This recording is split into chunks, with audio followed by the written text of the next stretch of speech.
Hello, my name is Daniel Duke, and I just wanted to welcome you to the DVD, Milk, Beef, Honey, and Cancer. Tom Rodgers tells his story. Today, Tom Rodgers is going to share his wisdom with you, and you're invited to learn from one of the best in life experience, science, and spirit.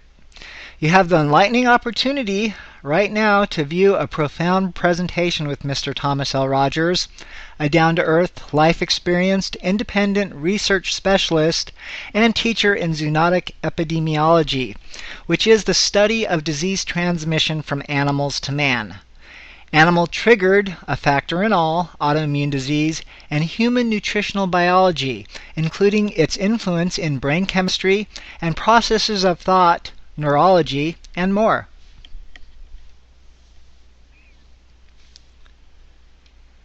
He is a past dairyman, rancher, processor, and survivor of milk-borne Legionnaire's disease in 1979, level 4 malignant melanoma cancer in 1990, and 4 consequent strokes, rheumatic heart disease and attacks, MDR Strep A, Jim Henson's killing infection, and pre-diabetes, arthritis, dental and periodontal disease, tinnitus, depression, obesity, and more.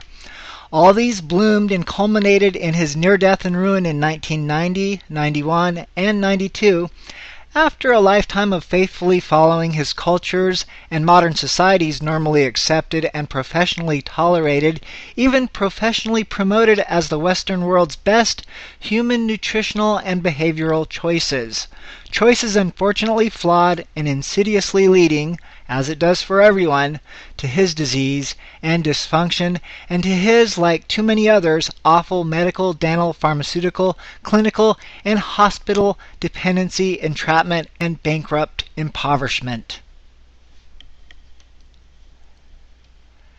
Devastated, disabled, physically and economically crushed to the near destruction of his tender family, he was about to become just one more human victim, terminated in foolish education, blinded understanding, and profit-manipulated choice.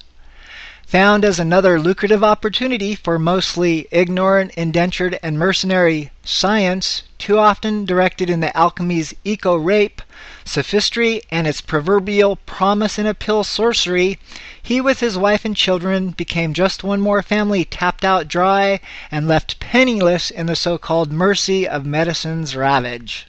It now happens needlessly to too many.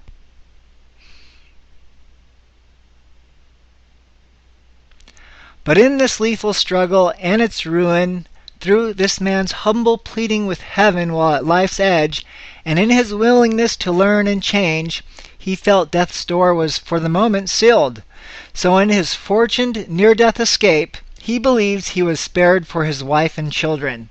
He also believes he was permitted added life to access, open and expose withheld or covered physical knowledge of real-life processes and true science. He knows he must now help contribute to the healing of Earth and her humanity, a humanity so desperately needing healing for themselves, and the wisdom of how it is to be done. Now, he talks of where the modern-day meat producers have their origins: Spam, Hormel, Tyson, Purdue, Country Pride, etc. He does make an incorrect statement in his lecture by saying that the same man who tried to destroy Joseph Smith is the creator of Spam, Mr. Hormel. Well, what he meant was George R. Smith and his exploits led to what many years later became the industry that brought us Hormel and others in the meat industry. Listen to what he has to share. It is very interesting and spiritual too. Now, Mr. Rodgers is going to remove you from your comfort and discomfort zone. He's going to wreck your traditions, old wives' tales, merchandising fraud, and advertising BS, disinformation, and foolish myths, all of which rob you of your health, happiness, life, and money. Be sure to visit his websites, lifesave.org, vegancowboy.org, tomrodgers.org, ldsveg.org, and lifesave.org. Here's his presentation. I am Thomas Rodgers, Thomas Lynn Rodgers. The other day I had the privilege of talking with the son of my namesake, or my middle name namesake, and that was Daniel McKinley, who is the son of Lynn McKinley, Remember that man?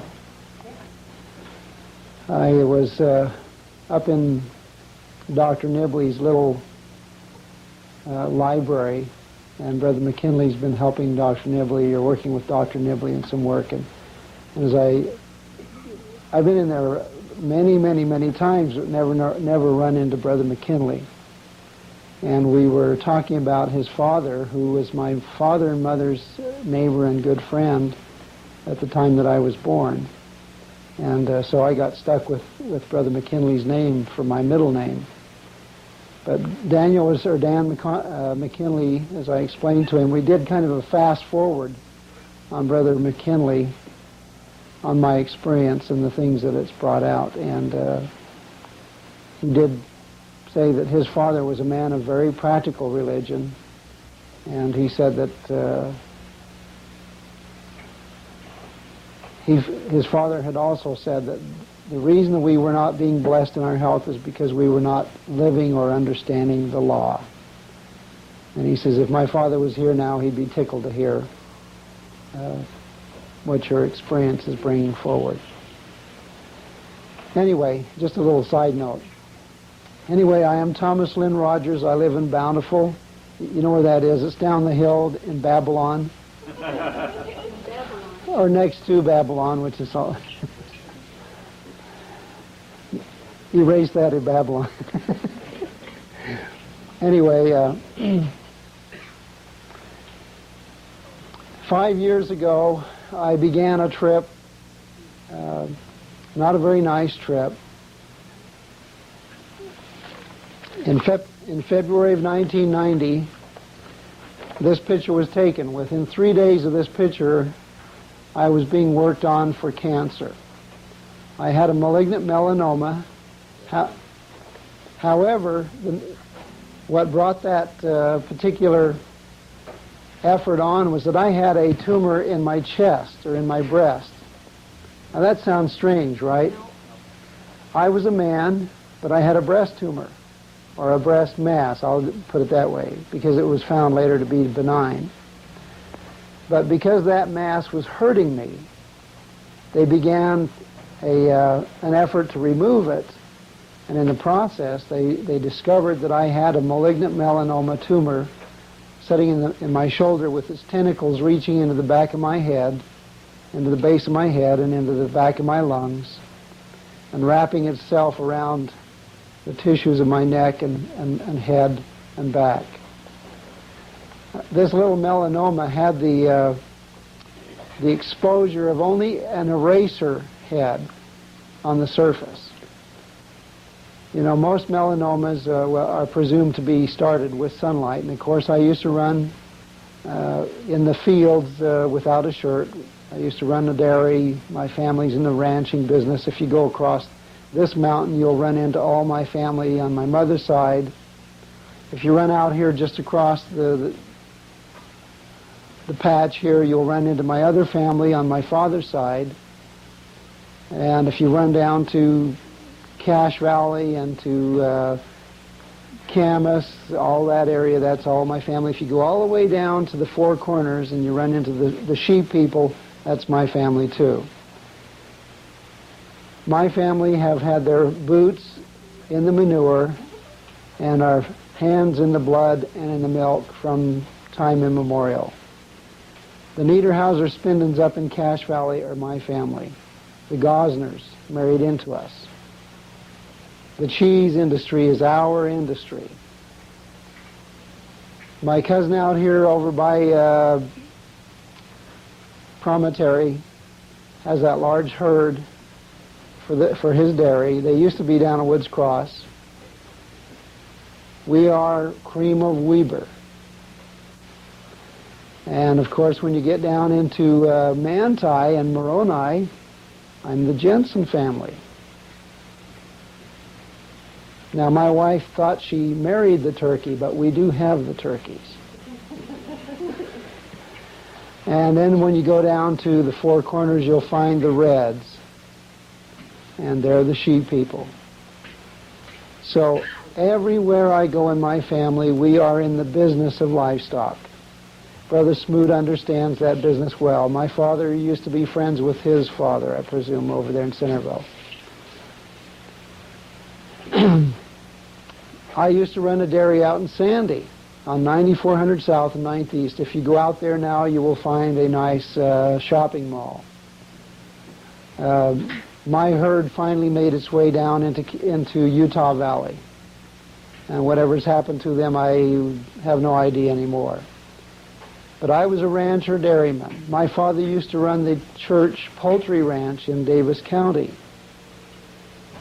So at no time in my life of any consequence have I ever been away from the livestock industry. And as you know, when you're in that industry, you enjoy your own wares.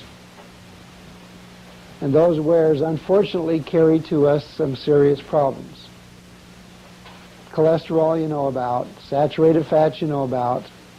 The other things that nobody ever tells you about, however, are the high molecular weight proteins and the things that you better know about now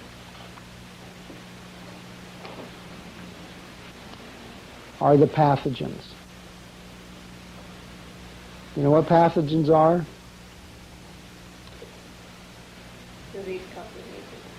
Disease-causing agents, okay, are microorganisms, parasites, bacteria, viruses. And in some cases we consider some toxic chemicals pathogenic.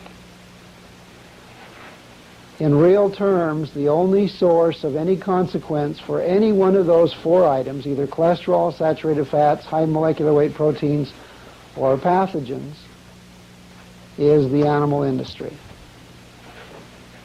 Now, which product do you think would be the best vehicle of all? Brother Smoot? To carry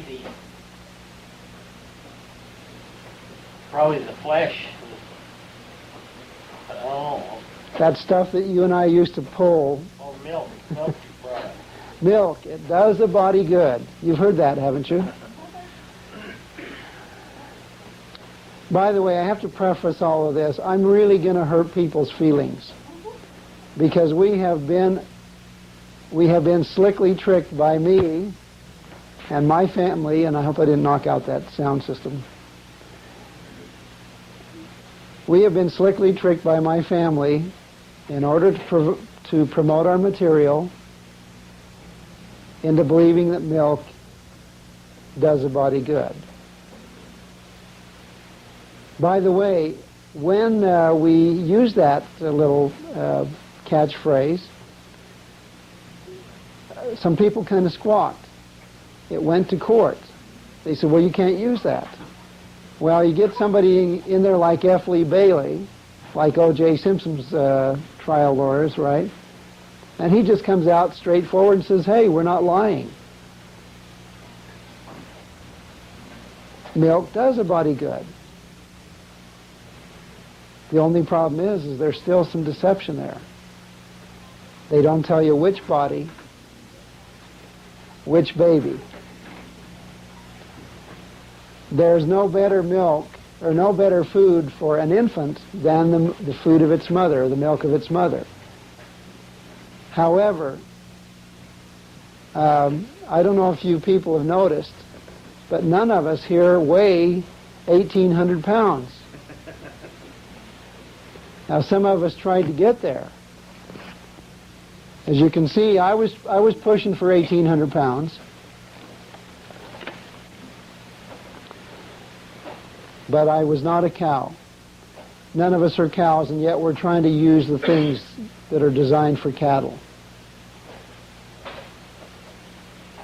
Is Daniel up there playing? Oh.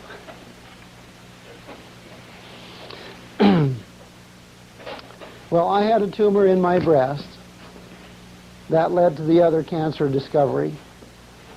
But why did I have a tumor in my breast? It is our love affair with the cow. Because not only is that milk loaded with calcium and fat and other useless things. Oh, did I say calcium was useless? Yeah, I did. But it's loaded with estrogen. Every female on the earth produces estrogen. Now, fortunately, Father designed the human mother and the goat with a very efficient memorial filter or barrier. So in mother's milk and in goat's milk, you can find essentially no estrogen. But in every other animal or mammal's milk, I should say the larger mammals, estrogen is passed through into the milk. Now, you and I are not designed as men in the human, Homo sapien, is that who we are? We're not designed to have estrogen in our body. We don't have the plumbing for it. Problem is when you dump estrogen into our bodies become confused. They don't know what to do. In some cases, we try to develop breast tissue. And in other cases, we have a little strange thing happen down below, and we end up with prostate problems. Or we may have that estrogen hit this gray matter that's packaged up in this globe here that, in my case, is empty, but not in your cases. When estrogen hits this area up here, we have some other things happen. Excuse me?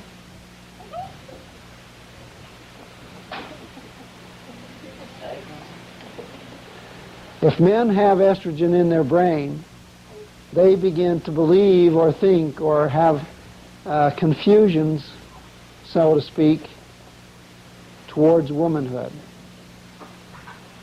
Now you guys are probably saying, yeah, but I drank milk like my whole life and I ain't gay. But Utah produces, along this Wasatch Front, produces more homosexual men per capita than any place on the earth. Why is that? We have a love affair with milk. Now, there's another problem though, and it's not, this covers women. We have the highest rates of breast cancer in women on the entire planet. We have the highest rates of cervical and uterine and ovarian cancers in women on the planet. What do you think is the cause behind that? It's that same product. These young ladies' bodies, our children's bodies, our infants' bodies, and our fetal children's bodies with estrogen from the very beginning. Because you mothers are drinking milk and then you're feeding it to your children as soon as they get away from the breast. By the way, I hope you don't mind me talking plain, because we're talking biology here. So we have women that have problems, we have young men and young girls having problems because of our ingestion of dairy products and animal products. I was led into that particular area where I was trying to develop breast tissue, and I had no breast tissue to develop. So I developed a fatty mass. That fatty mass became a very hardened, uncomfortable piece of tissue, useless. And every time I drank milk, it began to try to change in size. And ultimately, it became a pain. I was a pain in my wife's neck, but I had a pain in my chest. The good thing was that that particular pain took us to the investigation and discovery of this monster in my back with his tentacles reaching up into my head. They did remove this fatty tumor here, and within 3 days of this picture, they're removing or beginning the removal of this octopus that sits in my shoulder with its fingers or tentacles running into the base of my head and the back of my lungs. I spent 3 hours in laser surgery, which equates to about 8 hours under the old conventional knife. And if I had been worked on with a knife, the doctors assured me that I would have bled to death on them anyway. So I am grateful to the advances of medicine, at least in that aspect. Medicine is wonderful crisis management, but it's not very good prevention. And that's where you and I have to come and assume responsibility. We have to become stewards of this temple or this vessel. But how can you become a steward if you don't know? Now this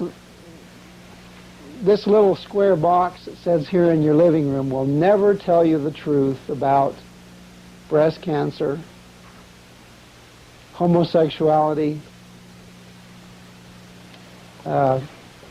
obesity even. It tells you nothing unless you want to send in $600 to Susan Powder and get your head shaved and wear tight pants. You know who I'm talking about?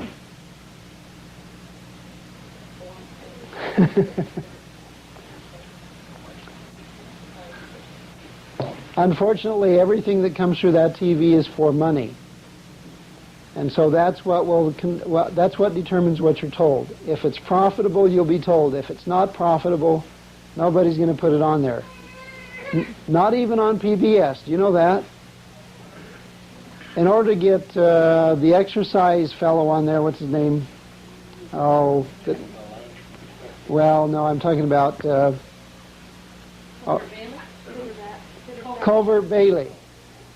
In order for him to get on there, there has to be something sold. Well, in the back of that program lies the exercise machine. And of course, what is that? $600 or $700 that you're out for that.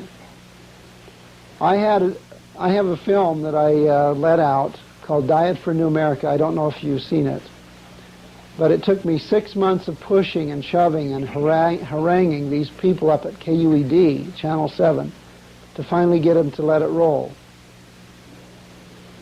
And the thing that was bizarre is this film I had to get somebody to sponsor it.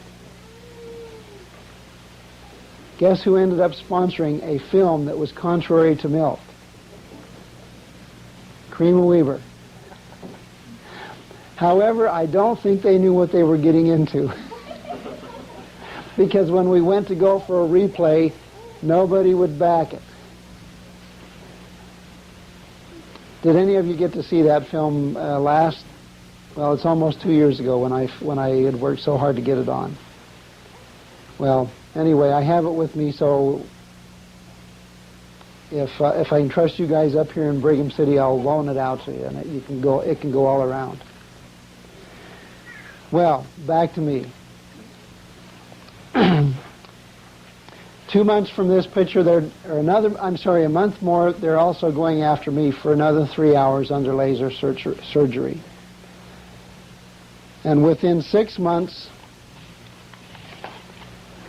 remember this is February of 1990, within 6 months this picture is taken. The man in this picture cannot see, can barely speak a few guttural words, and it's usually the words that come out of the dairy, the stuff that I used to kick around with my boots. You know, when you're dealing with a person that cannot speak, they usually are frustrated, and they will say whatever word they can find to say is usually the easy ones, the ones that are printed everywhere in your head. You know, when you hit your finger with the hammer, and when the cow backs you into the barbed wire fence, or when a bull sticks his horn into your stomach. In June of 1990, this picture is taken. It's taken on the day of my son's farewell as he's going to Chile. Earlier in that day, I had gotten out of bed. This is on Sunday morning. My wife and family were over at the church. I was not the kind of person to go to church. If I went to church, all the children in the rows ahead of me would be screaming out of fear. You guys didn't catch that, did you? See this picture, you kids back there? Isn't that scary? But I had gone outside and I was trying to stretch a tarp over like a grape trellis that was over a cement pad that we had, hoping to find an area for my ward members and family members to be in case it rained, and it did look like it was going to rain. So I stretched out a tarp over this trellis, got this pad covered. And as I came down the ladder off that last point where I'd hooked the nail on the last edge, as I came down the ladder, I had a pain come in my forehead like somebody had taken a railroad spike and a sledgehammer and drove that spike into me. And in that instant, my sight went out. Now, I presumed that I was only suffering a drug reaction from the drugs that I was taking for my cancer treatment. I had been suffering with that treatment for already 6 months. So I made my way into my bedroom, feeling along. I knew my property. Found my way in the house and got into bed, thinking that this thing would pass. Well, I laid there, and in the meantime, my family came over from the church, and of course the ward came over for the not open house that we didn't have. And of course the bishop and the stake president came over to make sure that the brownies were safe. My kid was really cute. He says, "We have been counseled by the bishop to not announce that we're having an open house at our house after this meeting." All three of my kids that have been on their missions, they use that little trick. Anyway, so the family and the ward members came, and I'm in my bedroom, and during the passage of time, my son decides to take my picture. And being the hero, or what do you call it, the martyr that I was, I didn't want him to know that I was in pain or that I couldn't see. So he came in the bedroom, he says, "Dad, I want to take your picture." So I followed his voice out of the bedroom into the doorway of the kitchen, which is right there. And he took this picture, not realizing I could neither see him nor the camera. I went back to my bedroom because his girlfriends had come in and drug him off. So he didn't realize that I was having a difficult time. I went back to my bed. An hour or so later, my daughter comes in, realizes that I'm in terrible pain, and so she gets me into the car and takes me up to the hospital, the VA hospital, and they say, "Well, this one could have killed you." And the doctor, and I say, "This one what?" He said, "Well, you've had a stroke." So now I'm not only dealing with cancer, I'm dealing with stroke. And as they went back through my records, they found that I had had 2 strokes at least prior to this, both strokes occurring during surgery, but not being picked up because of the sedation of the surgery. Because each time I came out of stroke, I had relatively impaired vision and slurred speech. Of course, what they presumed was because they had been cutting in the back of my head or neck and spine, that edema or swelling had caused pressure on the nervous system, and that's what was impairing my sight and speech and motor function. By the way, as I still halt, I'm still relearning how to speak. This is all 3.5 years ago, the apex of this. So I have had to struggle to relearn speech, relearn to function, and to get my sight back.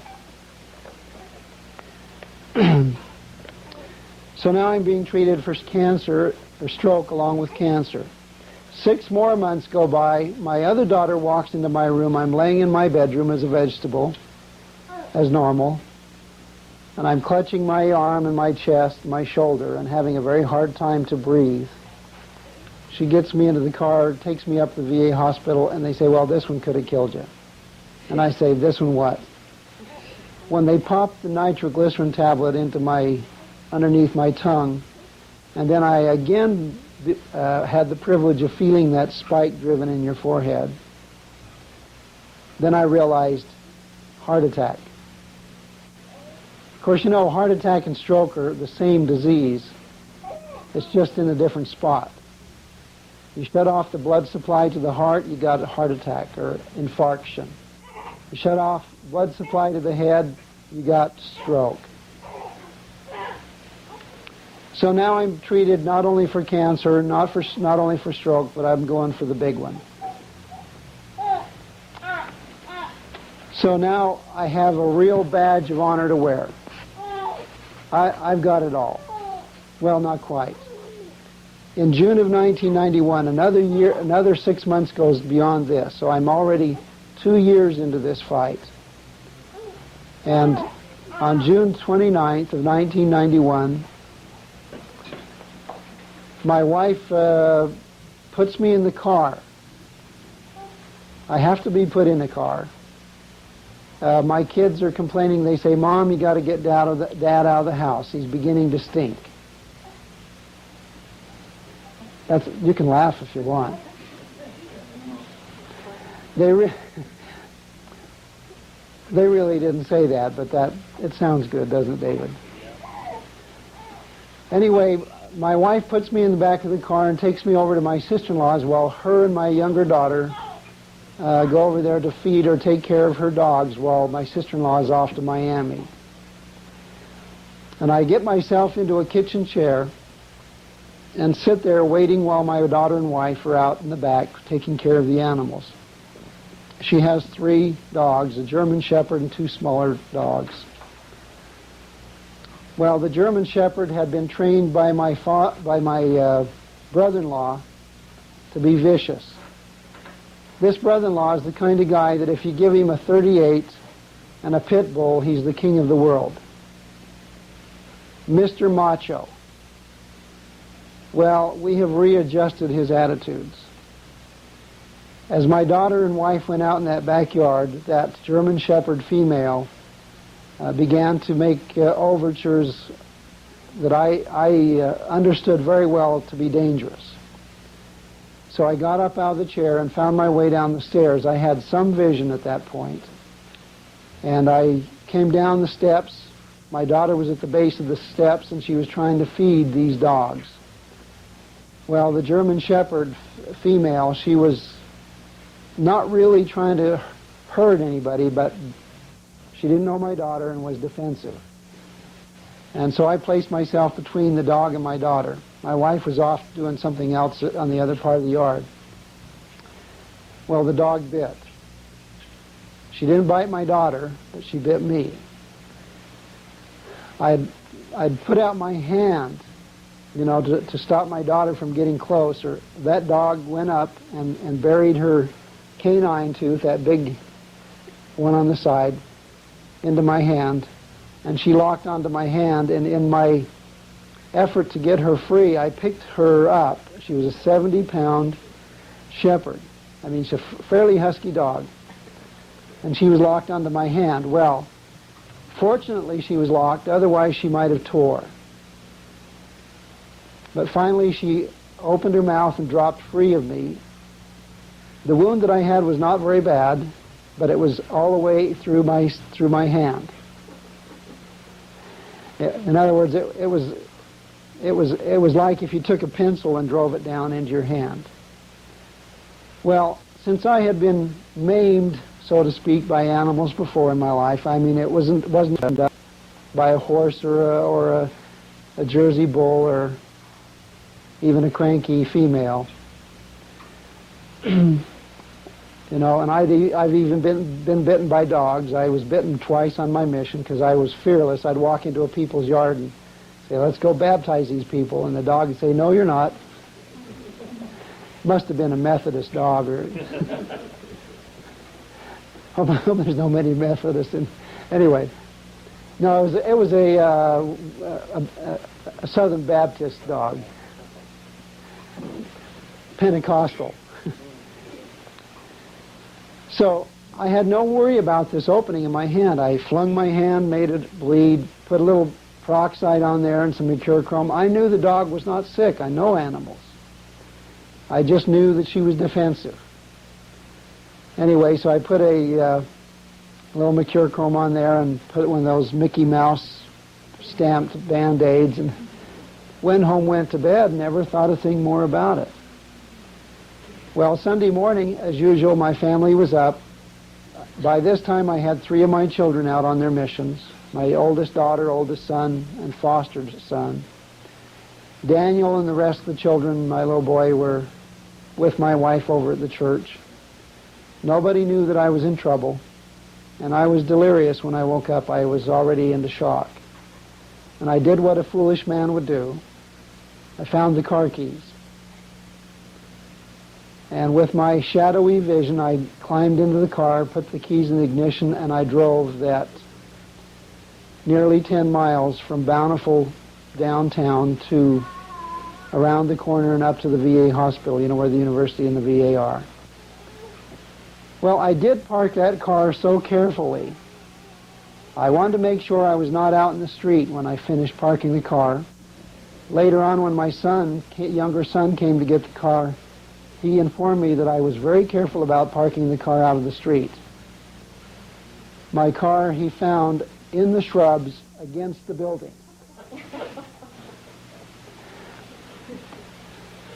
Of course, when I walked into that hospital, the doctors again said, "This one could kill you." And they began, like I say now, this is before my son come to get the car, but they had began their fight to save my life. Within 2 hours, they were desperate, and they had lost me.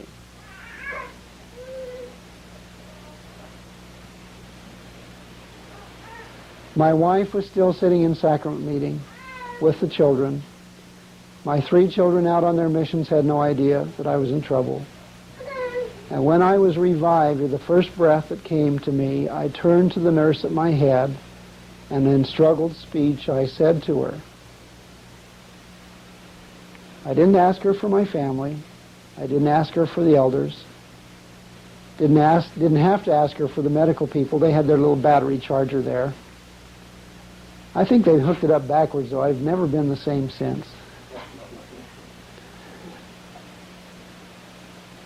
I didn't ask for the medical people. They were there, and I didn't ask for anybody else except a rather strange person. I said to the nurse, "Get me the dietitian." Now the nurse, she kind of reeled back on her stool. Probably ran through her mind, well, what does this guy want?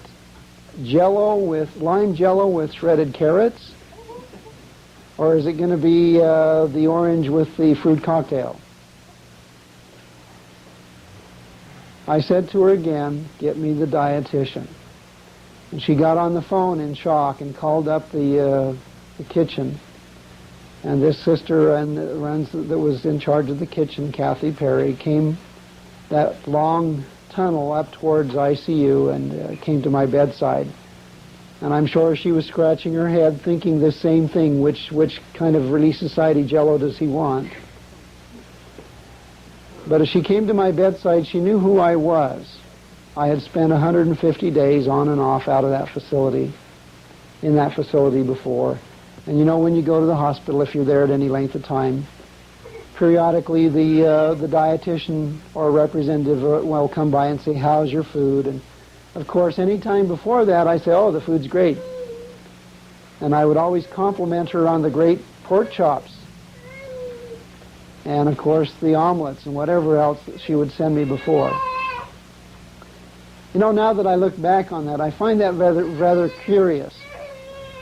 A man's being treated for stroke and heart attack and being fed some of the most non-stroke or heart attack food that a person can ever have. My father was up to Lakeview Hospital. I shouldn't have mentioned the name if it's on TV, but anyway, he was up there for his heart, and they were bringing him in roast beef.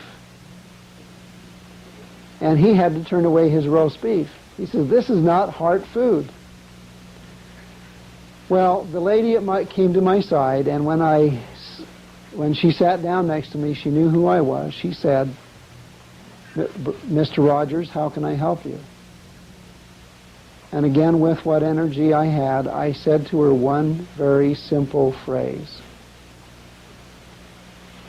And I'm going to preface this with a disclaimer, if you want to call it that. These words are my words. They are my experience, my understanding, and my testimony.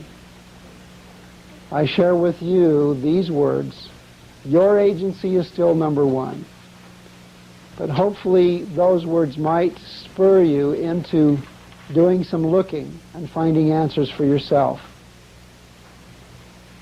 And hopefully my experience will be an encouragement to try things that society is not about to let you try. Not only society, but our families and our community. But Kathy leaned towards me, and I said to her this one singular phrase: "Nothing is to die so that I might live." Again, she was in shock, just like my nurse. And so I did repeat to her, with the last bit of energy that I had or could muster, I said, "Nothing else is to lose its life so that I might have mine."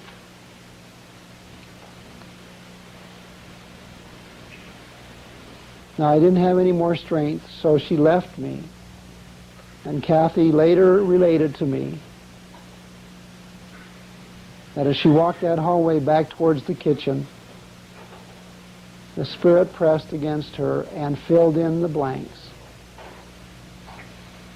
She had heard that nothing else was to die for me.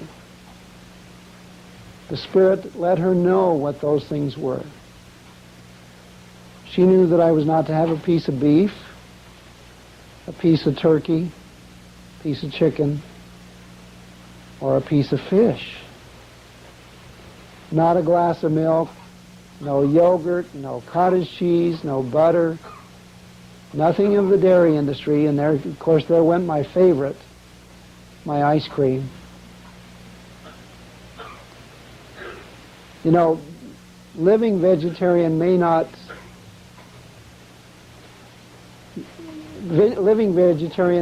make your life longer, but without ice cream it sure seems longer.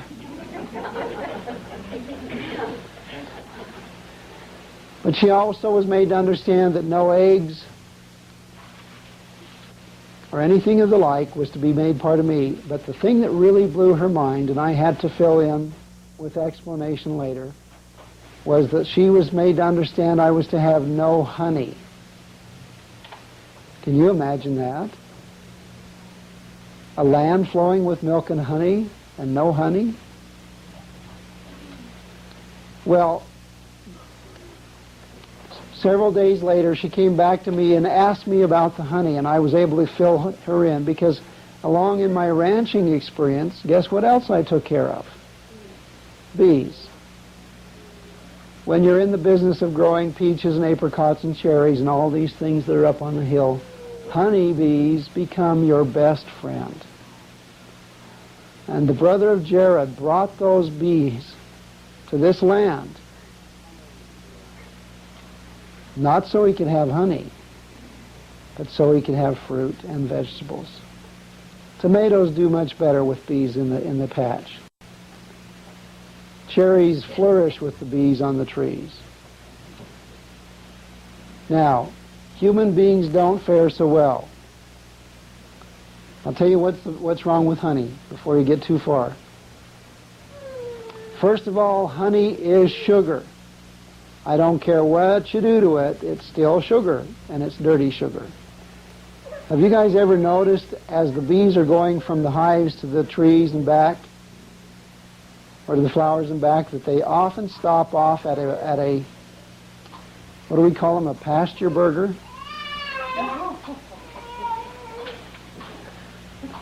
A buffalo chip or doggy doos. And because the bees do that, they pick up particular bacterium and viruses that are present in the fecal material of the livestock. The World Health Organization will tell the mothers of the rest of the world, do not feed your children honey. You can kill them. Infantile botulism and salmonella, and the list goes on. Now, in the United States, we can't have children being killed by our honey, so we have to do something about it. We pasteurize it, but people don't like pasteurized honey. It just don't taste that great. So we had another option open to us by the pharmaceutical companies. Tetracycline, streptomycin, terramycin, ampicillin. I've used them all on my bees.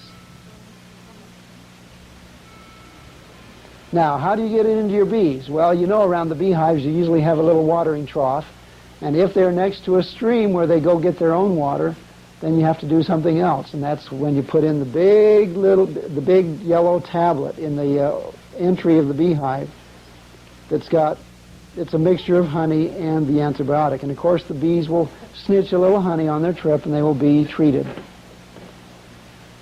So honey has these 5 problems. First of all, it's sugar.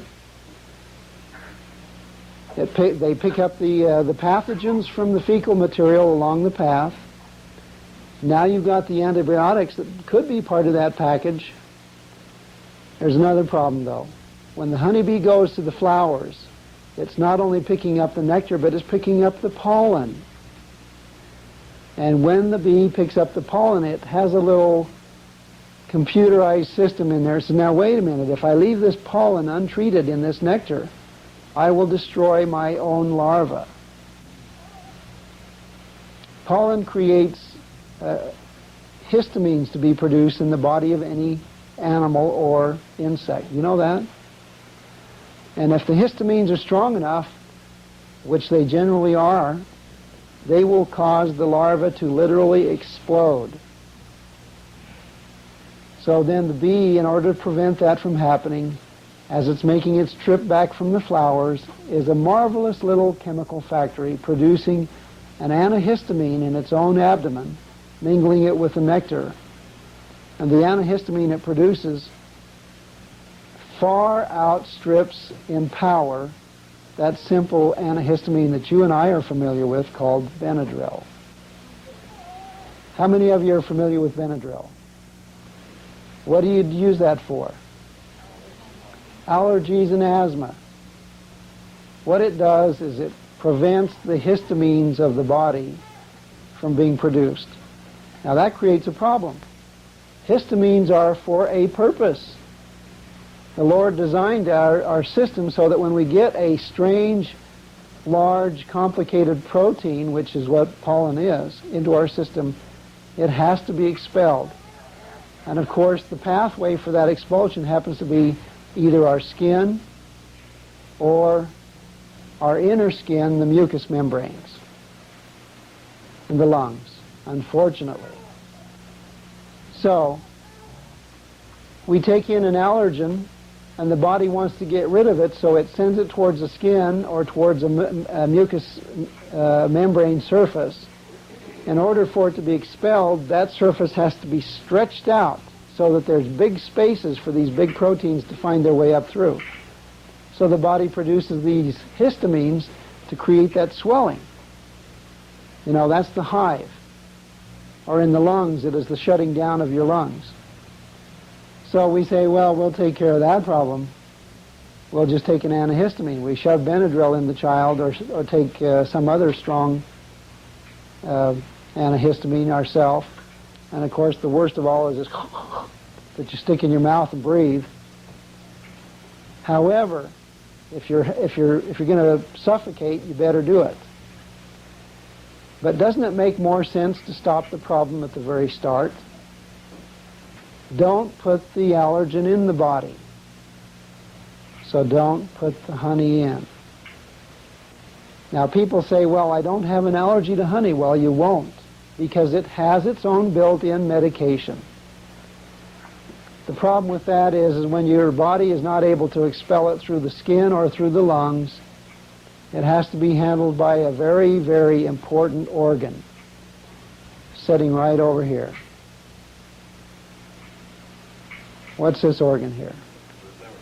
The liver. This is the chemical miracle of the human race, of all animals, in fact, of every creature on the earth.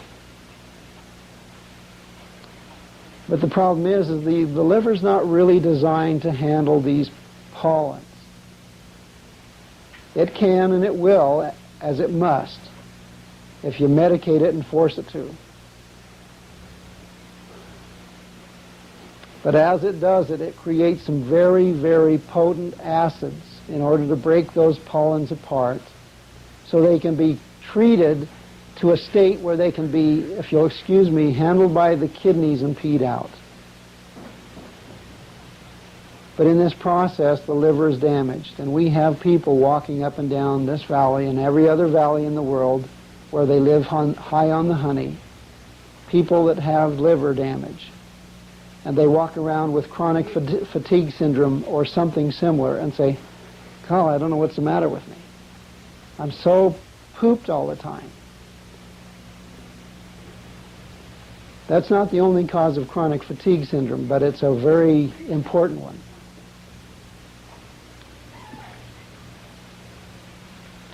John the Baptist did not eat honey or locusts. He was not a fool. He didn't want botulism, and the Lord wouldn't let him have it. Just to give you an idea what honey he's talking about, a dear brother Abraham Rabinovich back in Palestine or in Israel this last year made a discovery as they were working through the ruins of the Qumran, the Dead Sea Scrolls. They found a date honey press operation. Say that again. A date honey press operation. What honey were they talking about? The syrup of honey. The syrup of dates, I'm sorry. And by the way, they didn't have just the dates as a supply for their honey. They had the maple tree. It was called maple honey. They also had the honey of the cane. What's that? Sugar or molasses. They had the honey of the beet. That's still sugar. They also had a honey of the old rancher dairyman. Sorghum. Wonderful sweetener. And we give it all to our cows, don't we? We can pour it on the worst straw, and they'll think it's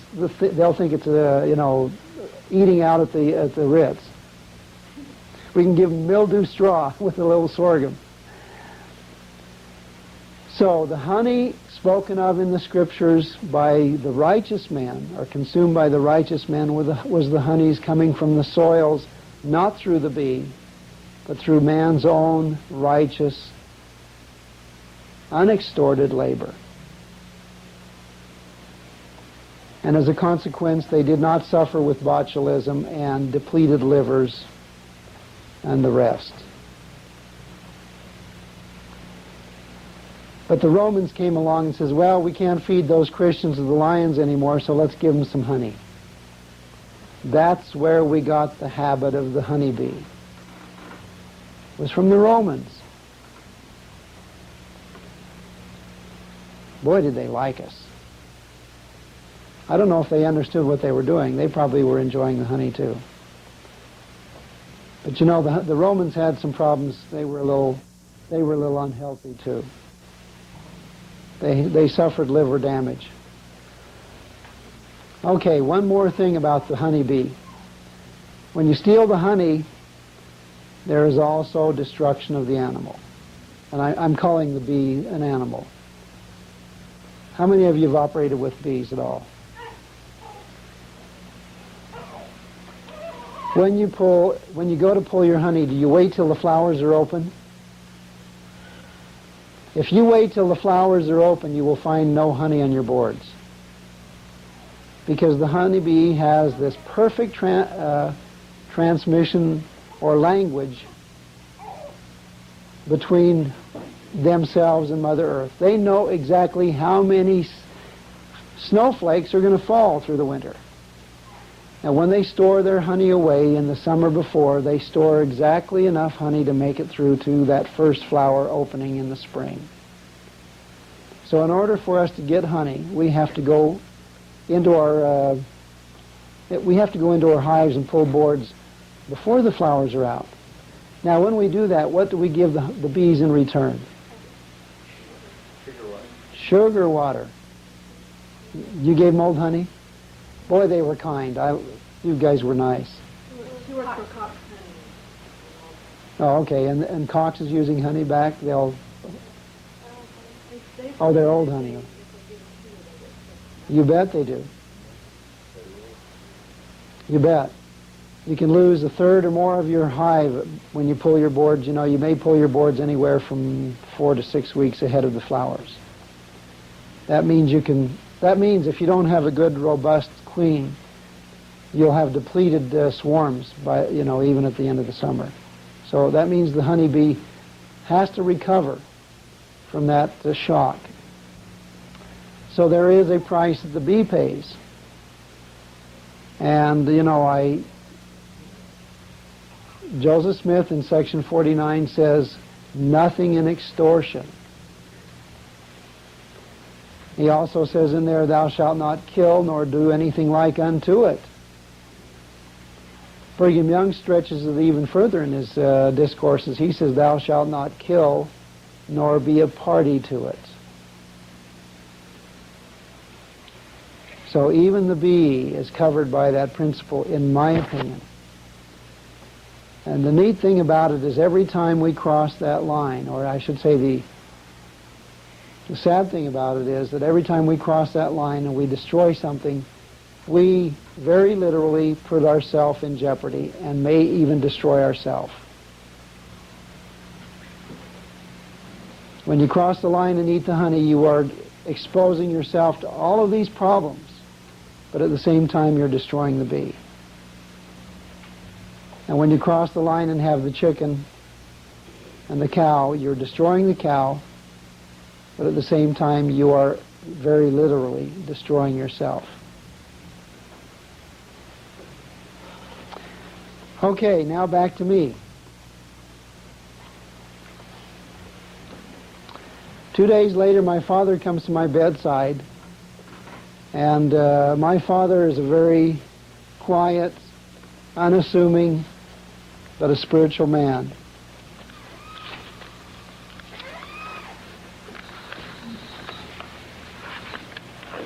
I ought to have a big picture of him, but you guys can look at these anyway. This is my father 2 days later when he comes to my bedside. He's about 5'6" and weighed 250 plus pounds. We could roll him or stand him on end. It didn't matter which way. He was about as tall either way you put him. Dad had been in the hospital the same days that I had been in the hospital, but as soon as he got out, I was still in. He came to my bedside, and while my mother, who is a licensed practical nurse and a mother with a lot of chutzpah,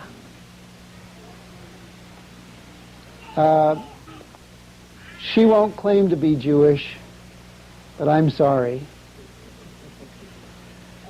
Get her angry or get her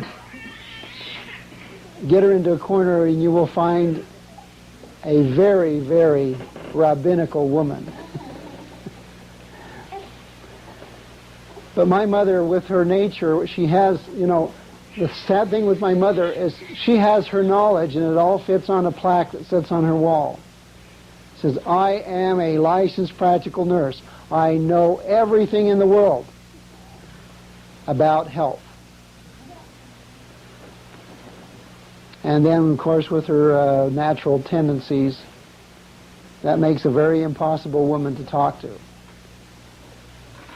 But my mother is out there in the hallway at the nurse's station making sure that these nurses knew how to take care of her son. And in the meantime, my father's inside at my bedside in his soft way, and as he's there, I say, Dad, I have to share with you more than what I could share with Kathy the cook. I said, Dad, my head feels like the side of Sinai. You remember in Cecil B. DeMille's 10 Commandments, Charlton Heston goes up on the hill, and he is privileged to see the finger of the Lord right in the side of the mountain, and cut out 10 sentences on tablets and to give it to him. I said, Dad, fortunately, Heavenly Father knows I'm not intelligent enough to handle 10. He only gave me 3 things to remember that I can share with you. And I'm saying that kind of boldly. I'm saying in my understanding, that's the safer way to say it. I was made to understand 3 sentences that I could share with my father. And I share them with you with the same qualifications as I said before. These are my words, my understanding, my testimony, my experience. But as I said these words to my father, they took him firmly and went into his heart, and they became part of him. If you see this other picture next here, when you get a chance, you will understand. The 3 sentences that were written in my forehead in that space are these. The first one was,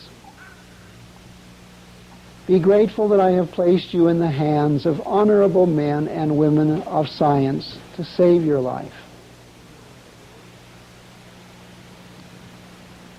I'll repeat them so you can write them. You don't have to panic. The next sentence was, "Now it is your responsibility to learn what you have to do to preserve your life." And the final one was that same sentence that I shared with the cook. "Nothing else is to die so that you might live." Now in that first sentence, there's 2 very important words: gratitude and honorable. Be grateful that I have placed you in the hands of honorable men and women of science to save your life. That word honorable puts responsibility onto the doctors, but it also, in reality, puts responsibility onto you. Joseph Smith gave counsel to his people: if you need to be treated for some malady by a professional or by some other person, make sure you're being treated by a friend. Unfortunately, the limitations of your friendship with the doctor end when your insurance runs out, or if you don't have a gold card to cover the rest.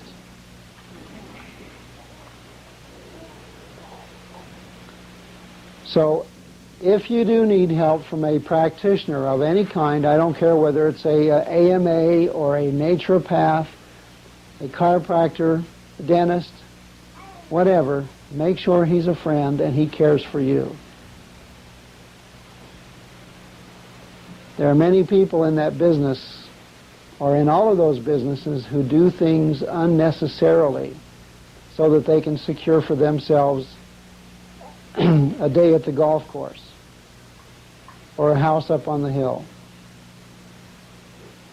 Of course, I know many of them have to do some things because the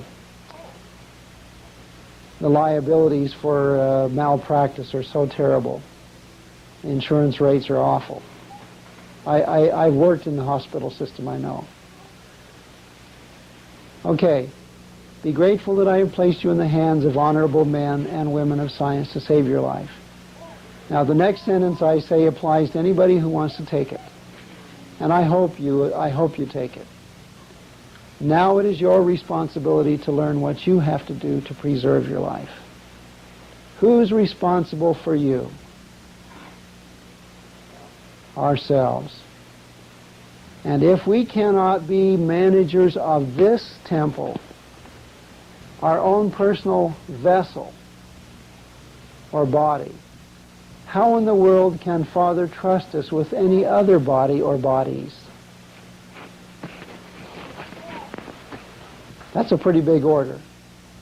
You and I have given up our rights in so many ways. We've given up to the government. We've given up to the school system. We've given up to the medical community. We've given up to the food community. We've given up to the banking community. We've given up to everything. And we've sold our soul to this tube in the kitchen or in the living room. And we believe every bit of garbage that comes across there. And President Hinckley kind of laid into us heavy, didn't he? He said, be careful of that glass beast. It lies, and it perverts, and it tempts. It does inform if we make the choices, but it sure does a mess on the rest of the stuff. Okay, now the final sentence was the limitations. You know, I kind of picture myself as being part of this experience in the 23rd Psalm.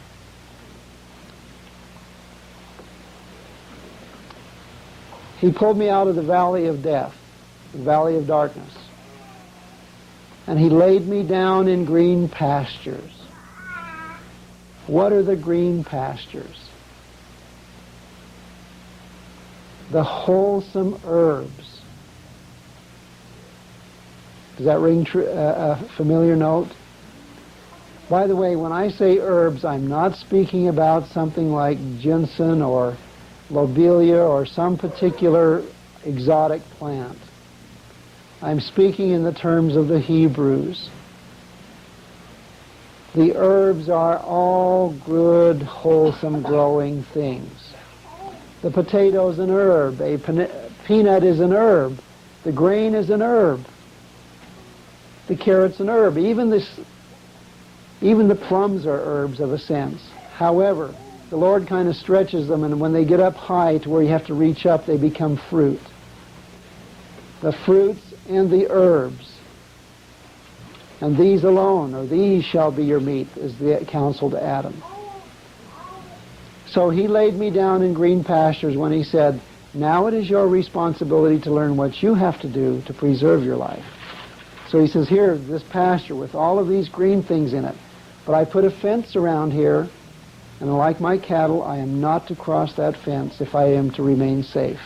And what is the fence? The fence is the slaughterhouse. Nothing else is to die so that you might live. And as long as I do not cross that fence, I will not be run over by a truck. And you've seen that happen when the animals have crossed the fence. They've become, what do we call it? Roadkill. Let's not be roadkill. You look up and down this valley, you will find roadkill in every house. We have been playing in the freeway with our blindfold on. And I don't care how well the blindfold is put on, the truck's going to hit you. And that truck happens to be diabetes, cancer, stroke, heart attack. There is a law irrevocably decreed before the foundations of the world. In heaven, let me say it right. There is a law irrevocably decreed in heaven before the foundations of the world. Is that the right word? Upon which all blessings are predicated. And whenever we receive any blessing from God or from Father, it is by obedience to that law upon which it, or that blessing, is predicated. And when you go to the temple, the very last thing you were promised or contracted with the Lord is a blessing of health. And what is that blessing predicated upon? It's predicated upon obedience to the laws of health. And you cannot bless yourself and you cannot bless your posterity until you come to understand those laws and obey them. That's a big order. By their fruits ye shall know the highest in diabetes of any place on the planet.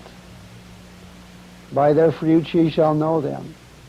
Utah has the highest rates of breast and prostate and colon and all those cancers. Save only lung and liver. We don't drink and we don't smoke enough. So, aren't we embarrassed to let the world outdo us on those two? Yeah. We better have cigarettes along with our ice cream. I know, I'm a little strange. And where else on earth do we consume more Ritalin and more Prozac and more Zoloft, more lithium, more amitriptyline, more desipramine, more imipramine, and the list goes on? Where else on earth? Let's hear it. Nowhere. Utah's like, Utah, we love thee. How many of you ladies, and I don't want you to raise your hands, know of someone or are on Zoloft or Prozac or Elavil or the gamut? How many of you know of children on Ritalin or Prozac? They're all over the place. What's the connection? Well, in reality, we have the Gadianton robbers beat. The only difference is that we barbecue ours first. We consume 60 pounds more per capita of flesh foods than any place else in the United States. Now, the reason we do that is because we don't smoke and we don't drink and we don't have our, we don't have our beer, so we have to entertain ourselves at McDonald's and at Wendy's, Peter Piper's, and Pizza Hut and Arby's. Oh yes. Do you know where these places began? Who started the ice cream chain? Who started the hamburger chain? And who started the chicken chain? here in Utah. A poultry, Pete Harmon. And I was selling my beef to D. Anderson. D. Burgers. D. Burgers started with a nice little stand there down in Salt Lake. A couple of months later, he says, hey, cool, we got a good business here. So he goes around the corner by the post office. You remember that one? On 4 South, down. Then they start going out like this, and D. Anderson says, wow, this is a cool idea. Well,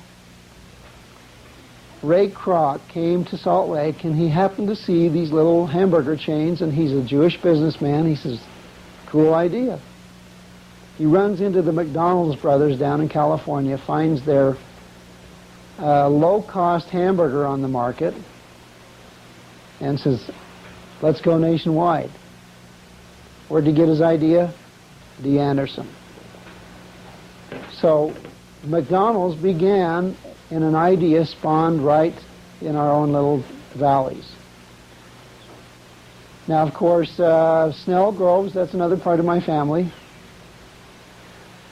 They saw what Dee was doing, moved Snell Groves out into branches and wards, stakes, whatever. Anyway, I'll probably get shot for that one. But they expanded out. That worked out cool. John Robbins comes to town. He sees Snell Groves. He says, all right, good idea. So we got Baskin Robbins. And then, of course, Pete Harmon, he's not far behind. He says, well, I'll just take and spread the... He went to Kentucky on a trip, business trip, and he found Colonel Sanders there with this great chicken in this little tiny back town restaurant. And Pete Harmon says, there it is for me. There's my empire. So Utah has spawned the creative genius in the marketing of these products. And unfortunately, we have overlooked the real problem. We have per capita more fast food outlets in Utah than any place on the earth, helping to sustain the lunacy that we're suffering. And as a consequence, we have more doctors per capita, more lawyers per capita, more hospital spaces per capita, and I hope I'm not hurting anybody's feelings, but more dentists per capita. And what supports the dental industry? While I've got you here, I'll lay it out to you. Milk. It does the body good.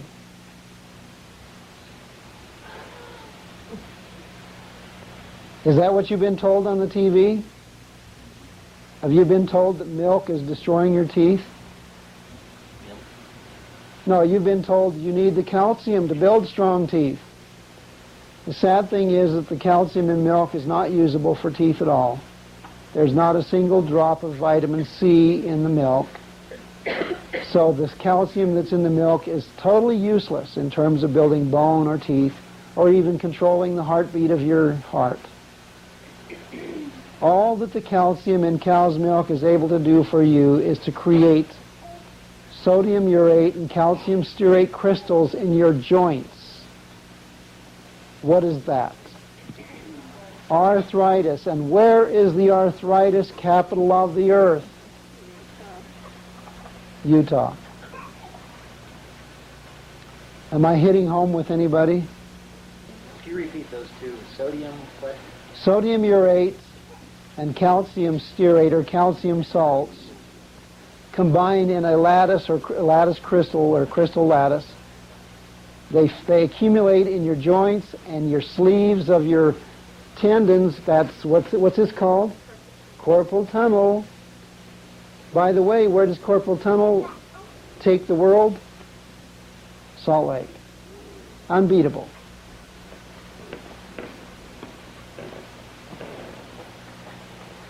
Varicose veins. That's a problem with sodium urate and calcium salts. Did you know that? And we are the varicose vein capital of the world. And along with that, the hemorrhoid capital. Hemorrhoids. That's a bummer.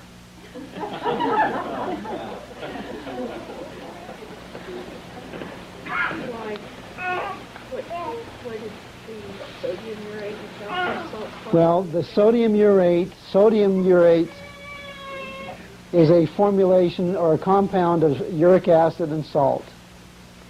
Okay? The uric acid in the process of being circulated through the bloodstream corrodes the arterial walls or the vessel walls. Then it collects on the abrasions or on the lesions, choking off capillaries, creating back pressure. So you've got corroded walls that have been corroded by the uric acid. Then you've got the plug. You know, the sodium urate and the calcium salts combine with another little chemical in your bloodstream called cholesterol and the heavy lipids, the saturated fats. LAQUE. It's not only found on your teeth, it's found in your arteries. It's not quite the same material, but it's close enough. Hydrogenated oil is another booger, by the way. Do you know about that? It's in every cake and every cookie in the market. Dr. Shackley has repented of that little beast that he created.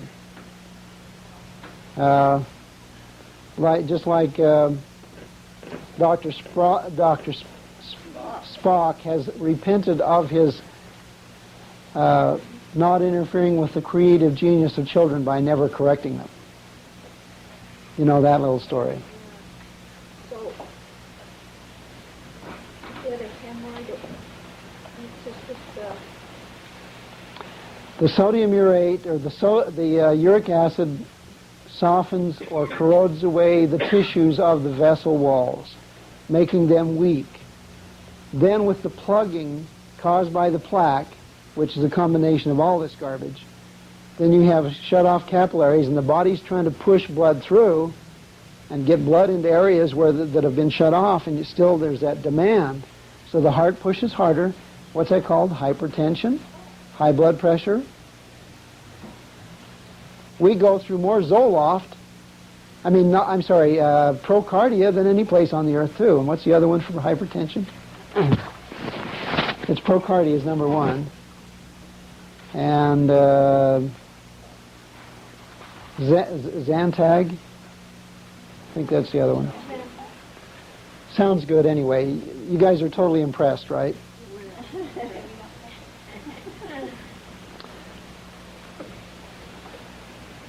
The hemorrhoids are caused by the back pressure, and what your doctor does is he ties them off and hopes that the tying spot will heal. But doesn't it make more sense to stop the problem at the start? Because I'm going to tell you something, when you are closing off these vessels that are showing up on the surface of your body, what's happening on the interior?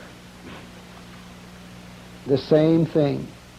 So we have failed kidneys, we have failed pancreases, we have failed other organs, we have failed brains, because sections of that tissue or that membrane or that organ are no longer receiving nutrients through the blood, through the plumbing. The pipes are all choked up, and Drano don't work in us, or liquid plumber.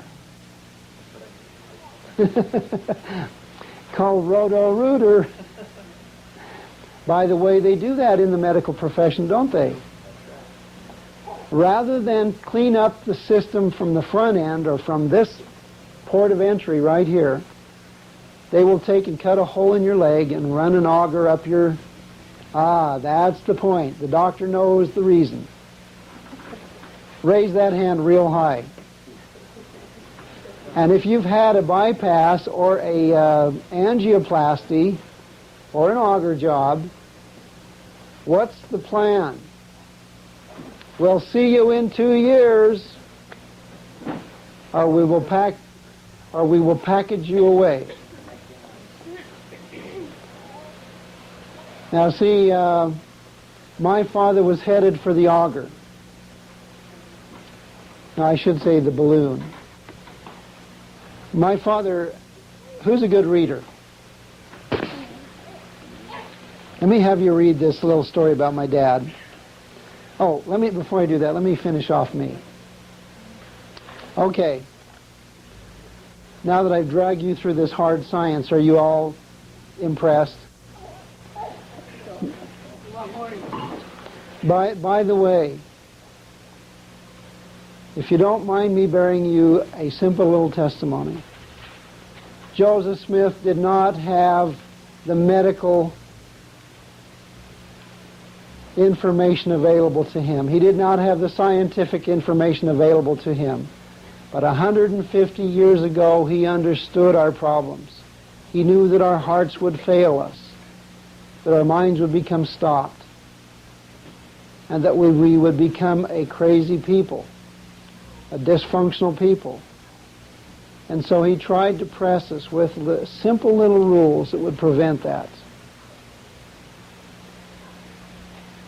And he gave us a rule that's so clear and so understandable now. When you go to the doctor, the heart doctor now, he may quietly say, well, we'd like you to increase your vegetables and your fruits and cut back a little bit on your meat. Joseph Smith didn't say that. He says, I want you to build your body upon the fruits and vegetables and grains, and only use the meats when there's a famine.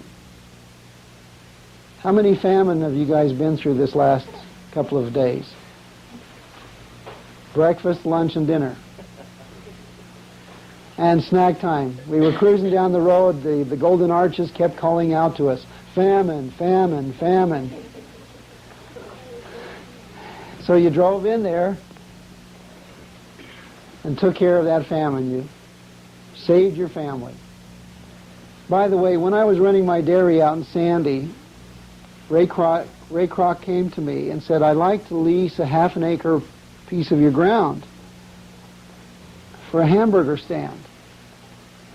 And I looked down the road that way towards Draper, and I looked up that way towards Midvale, and I says, why? There was nothing around me. And here's Ray Kroc asking me for a piece of ground for a hamburger stand. And what was his answer to me? You have a wonderful Mormon steakhouse just down the street. And indeed, at the edge of my property was the steak building, where we had 6 wards coming to meet.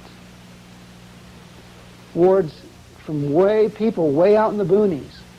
But on Sunday, they came together in a mass, and Mr. Kroc understood the program. Do you know where there is another McDonald's stand in a curious location in the United States?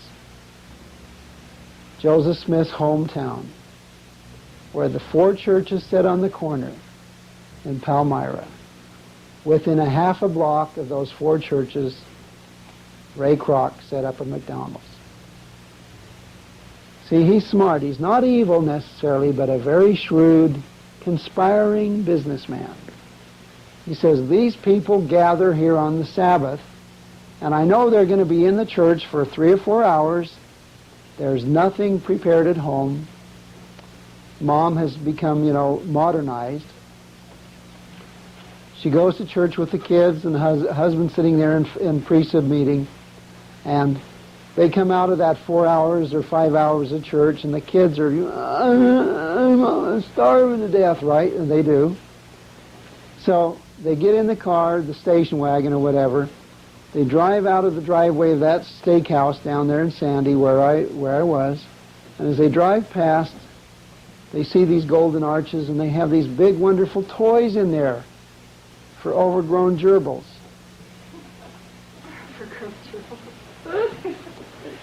What a wonderful family. I love you so much. I'm going to take the burden of preparing a meal off of you. He drives in there, flips open his wallet, cracks the green card, the gold card, whatever. The children go in, they play on the things, and their hamburgers are being fried up, and as soon as they get done, they come in and they all sit down as a happy family at a happy meal. A happy meal. Purchasing on the Sabbath, and purchasing the things to make those children crazy.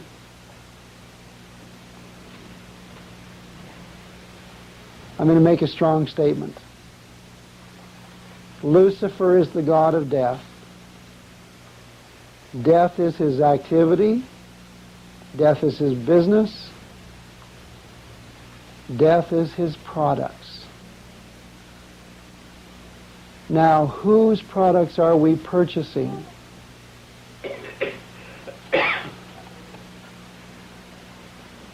And by the way, you don't have to go to McDonald's to do that. Smith is just as happy to sell you that 5-pound package as is McDonald's. I'm an old rancher dairyman. I understand the slaughter too well.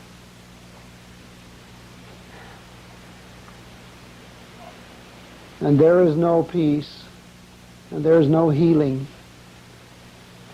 in that evil sanctuary,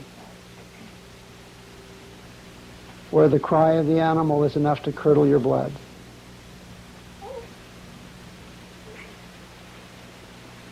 We sterilize that product coming out of that suffering and that evil and put it in a nice white styrofoam package.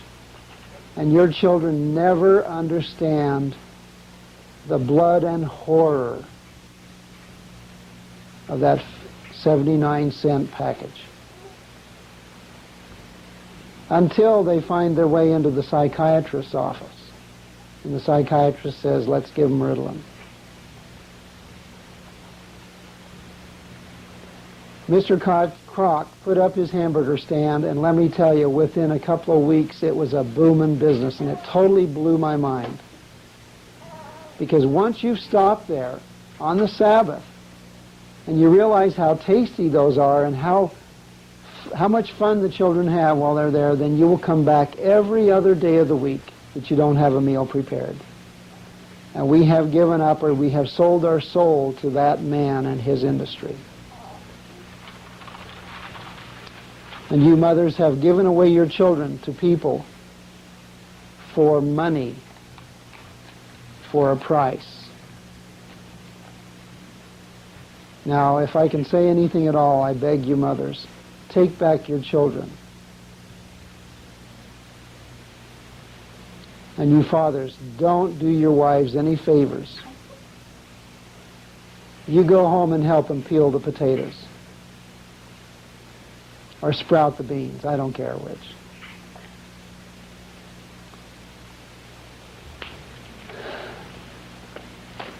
Now, my father put these things in his heart. He weighed 250 pounds. He is now 78 years of age, back working with the brethren in Salt Lake. My father works at the Deseret Gym, maintaining their equipment.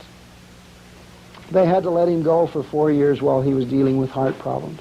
He went through 4 heart attacks. Now at 78 years of age, he's climbing these ladders that are pushing 35 feet into the air to go change light bulbs in that Deseret gymnasium. If you want to see him, go down there and go visit with him. And the gentleman across the street, Kenneth,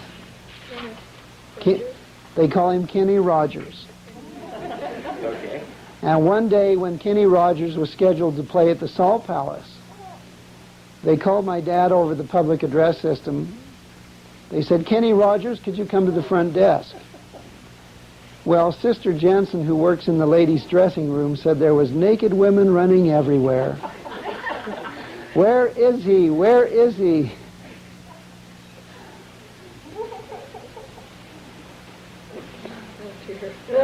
By the way, it was my father who pulled that young man out of his car when his bomb blew up.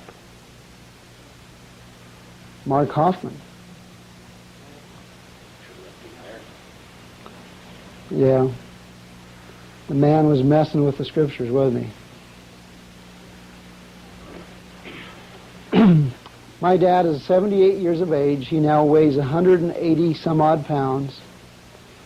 And his doctor has been totally blasted in his psyche because my father's back is straightening out.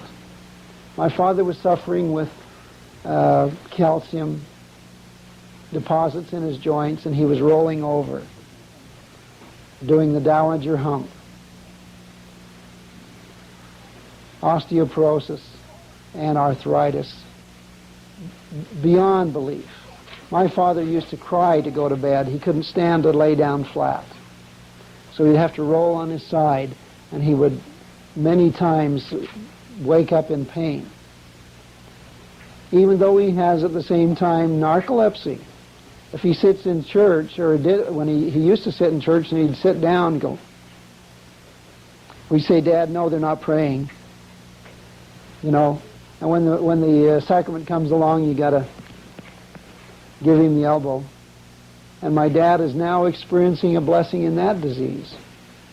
You see, that's a disease we think was brought on by a particular virus called CMV from his first egg as a child. See, the egg is a deadly food too.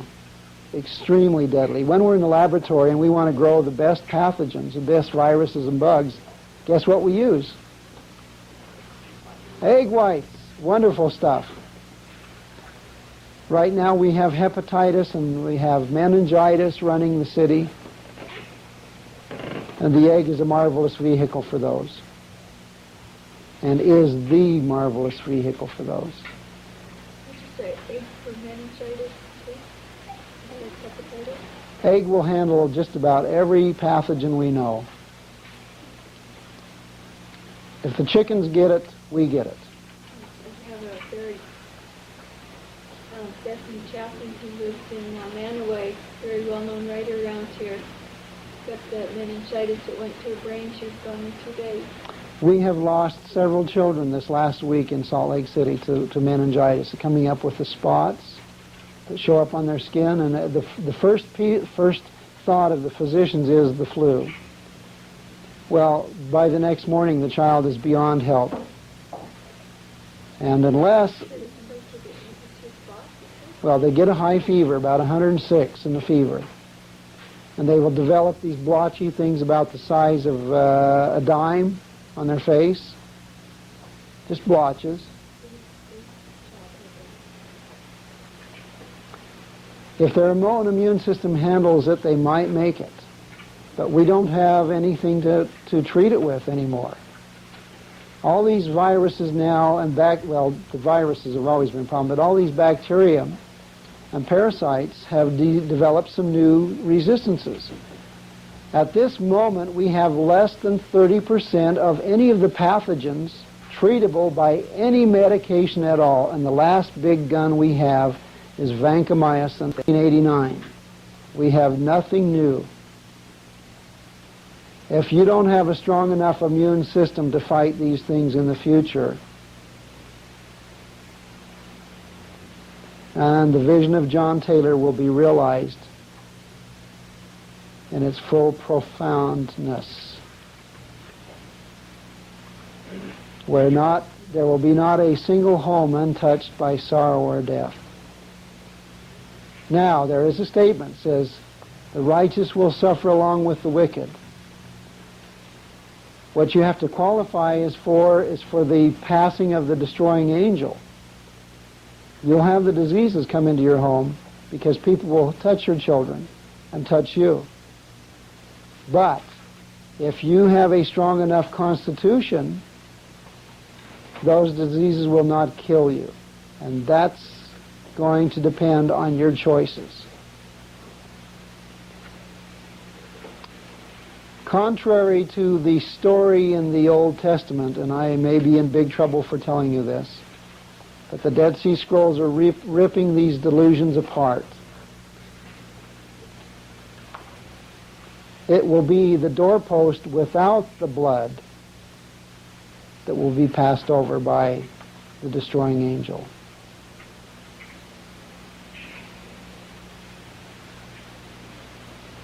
See, I think in the visions of these early prophets, they talked about there being found blood on every doorstep. And it will be only those doorsteps across which no blood has passed that the destroying angel will not enter. Does that make sense? So when you go to Smith's and you grab a package of that blood, beautiful white styrofoam bottom, cellophane top, innocuous, innocent, you cross the doorstep with that package. It may drip or it may not drip, but the Spirit knows that it's in the house. Now this is really strong stuff I'm telling you, so here again you have to find your own testimony in this. But I will not permit anything of that in my house. I may be a hard, ugly father, but I don't want the destroying angel in my home. I don't want to invite death and disease into my household. How many of you saw Ghostbusters? Do you remember where Beelzebub was found? You kids back there, you know. Where was Beelzebub found? Hello?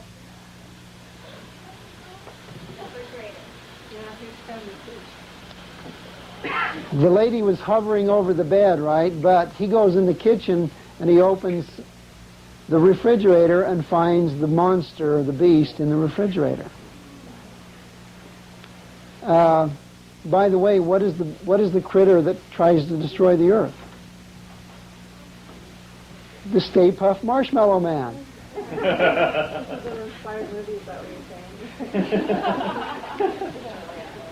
What's in marshmallows? Eggs and Jell-O. And what's Jell-O made of?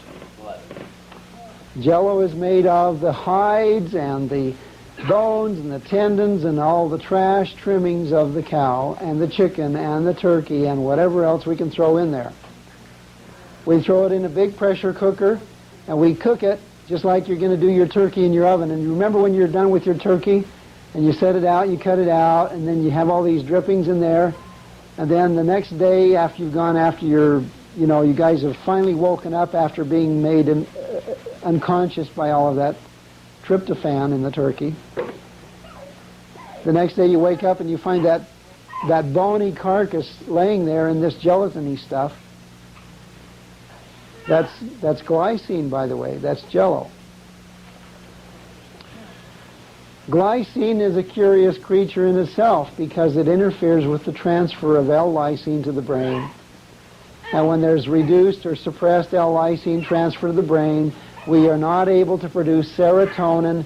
So what do we give the child to replace the serotonin? Prozac and Ritalin.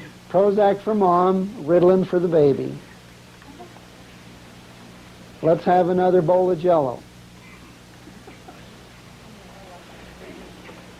We're not crazy. We just act that way. We just have a brain block. By the way, what is the number one Jell-O consuming community in the world?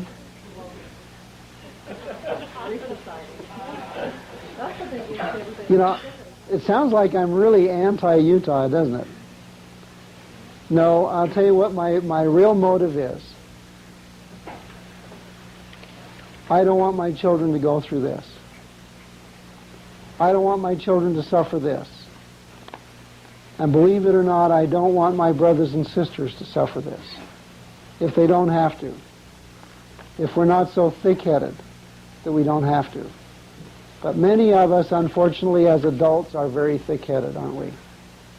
I mean, aren't I? You guys are not.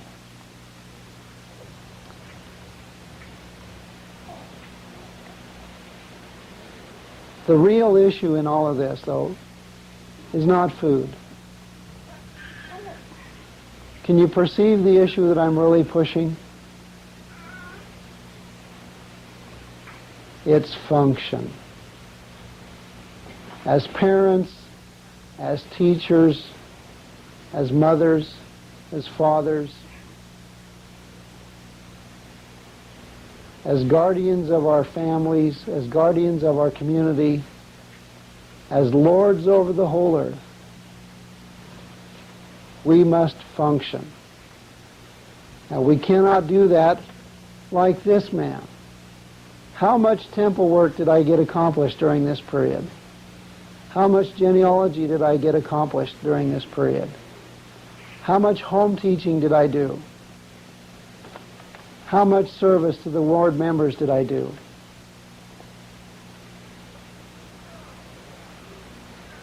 Zero.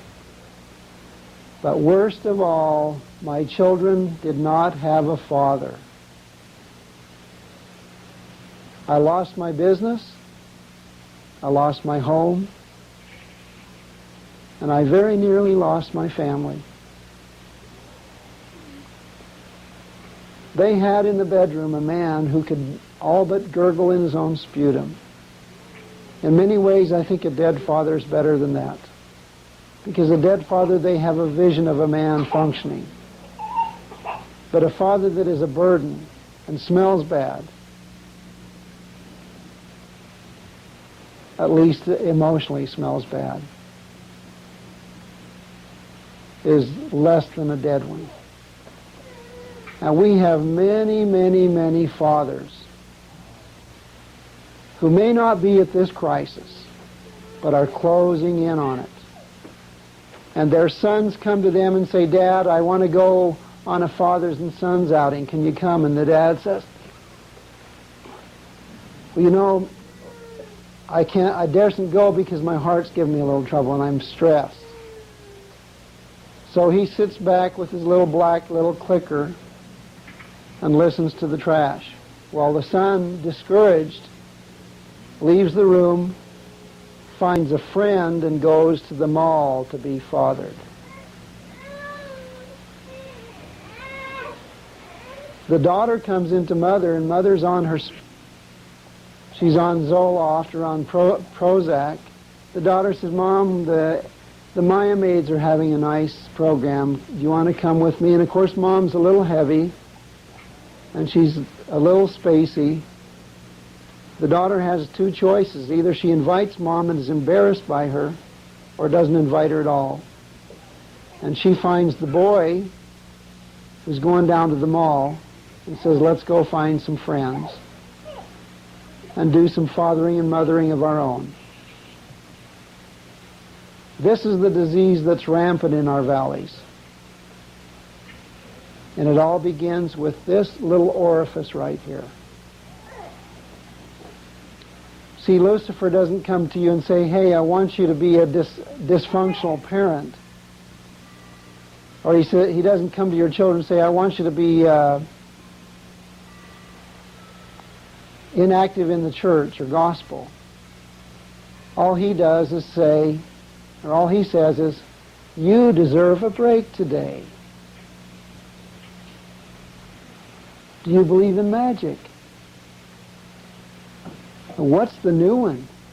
Have you heard the new one? It's good. They're all good. We did it all for you. We do it all for you. Oh, and there's that other great one. Beef, the real food for real people. Look how real we are. Real messed up. You got the right one, baby. You got the right one, baby. Boy, you guys thought you were going to be pumped up, didn't you, instead of drugged down into the pit. So what do you eat in a typical day? Fruits and vegetables, grains and nuts, and everything else that's there. Do you graze through the day? I mean, do you snack if you feel hungry, or do you eat meals? Actually, you know what happens is you become so efficient that you eat less and less as days go on. That's the truth. I start out with a grapefruit. Usually I love grapefruit. That's my kick. So, as long as I've got Florida over there, I'm happy. If I run out of Florida, boy, am I going to be,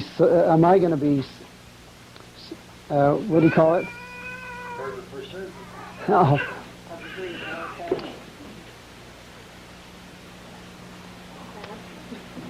I'm looking for a word. See, I have to reteach myself words, so sometimes it takes a while to find it. It's in a stack somewhere here. Would you key up, let's see.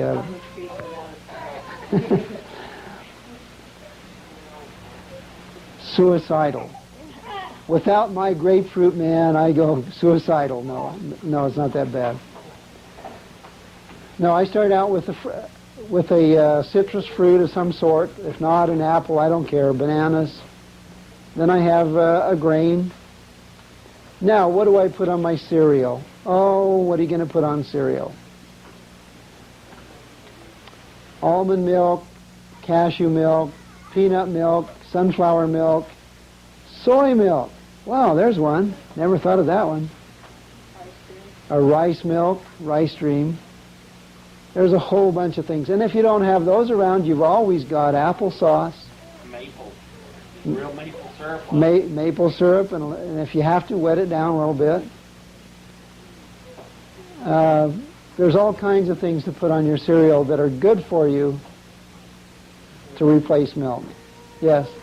Well, do you eat any white sugar?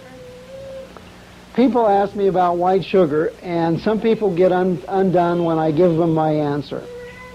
Because we have been sitting here with a grain of white sugar in this hand, and we've been going, can't stand it, don't eat it, it'll kill you. Well, we've been chomping away at the Big Mac over here, or the Snell Groves. We get paranoid over a little grain of white sugar while we are swallowing the elephant or swallowing the cow. It's like choking at a gnat compared to it says the eye of the needle for the camel. Well, I think our camel in this case is the cow, or the chicken, or the turkey. I discourage people from eating white sugar on the simple reason that it's a empty sugar. But I will not say to them, don't do it, ever. Because you make it so hard, if you take all of the things away all at once, people just can't do it. So white sugar is okay. By the way, I would rather have you eat white sugar than honey, because there is no dirt in the sugar, there's no hormones in the sugar, there is no allergens. The chemicals in the white sugar process, I know the process, are almost undetectable by the time they're processed. And the chemicals that are in there are not so terrible. But if you don't want white sugar, don't eat it. But if you got white sugar around and it's the only thing you got, I will tell you this. Because it is a food coming from a plant, the Creator is not offended in that respect over the white sugar. Where the offense may be is if you damage yourself because of excess use. The brain does run on sugar, and sucrose is a good sugar for the brain in very, very limited amounts. You're going to get sucrose from it. Where did the sugar come from in the first place? The plant, the cane, or the sugar beet. There's nothing evil in cane, there's nothing evil in sugar beets. There is some folly in stripping that cane and stripping that sugar beet of all of its other nutrients and just focusing on the one singular compound. But if a little bit of sugar makes the oatmeal and the applesauce go down, I will let my children have a teaspoon of sugar or a little less.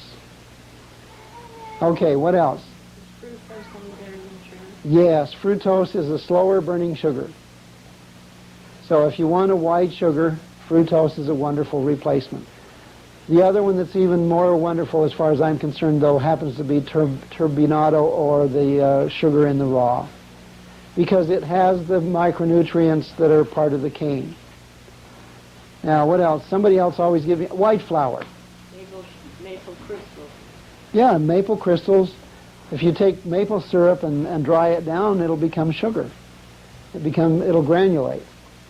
Okay, white flour, the same thing. I was asked, well, how do you feel about white flour? And I said to the brother, and I said, well, here I have a grain of wheat that's been stripped of its bran,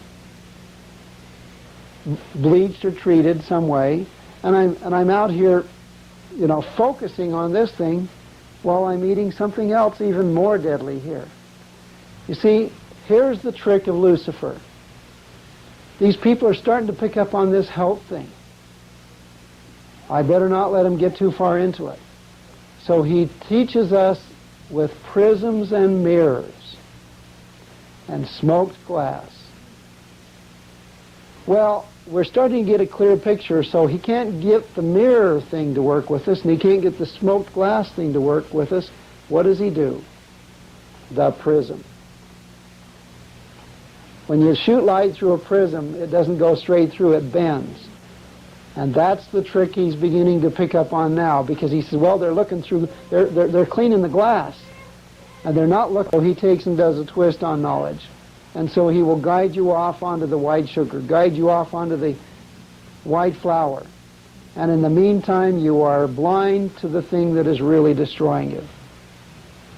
So don't get paranoid over white flour. If you don't feel good about it, don't eat it. That's simple. It doesn't take a brain surgeon to figure that out. Oh, you are a brain surgeon? Or a rocket scientist. A rocket scientist. Common sense tells you that certain things are better than other things. But from my experience, the line is the death. The line is the destruction and harm and extortion of the other creatures who are our companions of the soil, or companions of this earth, I should say. And until we leave them alone and go to the things that are designed for our nature and constitution, disease will be our lot. It's really interesting. Even people who live on white sugar and white flour, along with a good supply of fruits and vegetables, they're generally pretty healthy. For example, all these runners that run in the Olympics are living on macaroni. On spaghetti. That's a bleached flour. And yet, Carl Lewis, I'd like to see anybody in this room catch up with Carl Lewis. Or Pele. Who's Pele? Yeah, the soccer champion of the world. This man just barely retired, pushing 60. Can you imagine? He lived on spaghetti, that white flour. Oh, the man must be crazy. He did not eat any animal foods. That's what made him a strong man. He did chew on coca leaves too, though. That made him stronger than he really was. I know I have a foster daughter from Bolivia, and she tells me all about those behavior patterns. They can go through a lot of suffering without knowing it. But in spite of that little coca habit, and by the way, the coca leaf is very mild, so it's about like doing coffee, you know, in real terms. But nobody can beat Pele in his performance for a lifetime. All right. Let me do a real quick fast forward.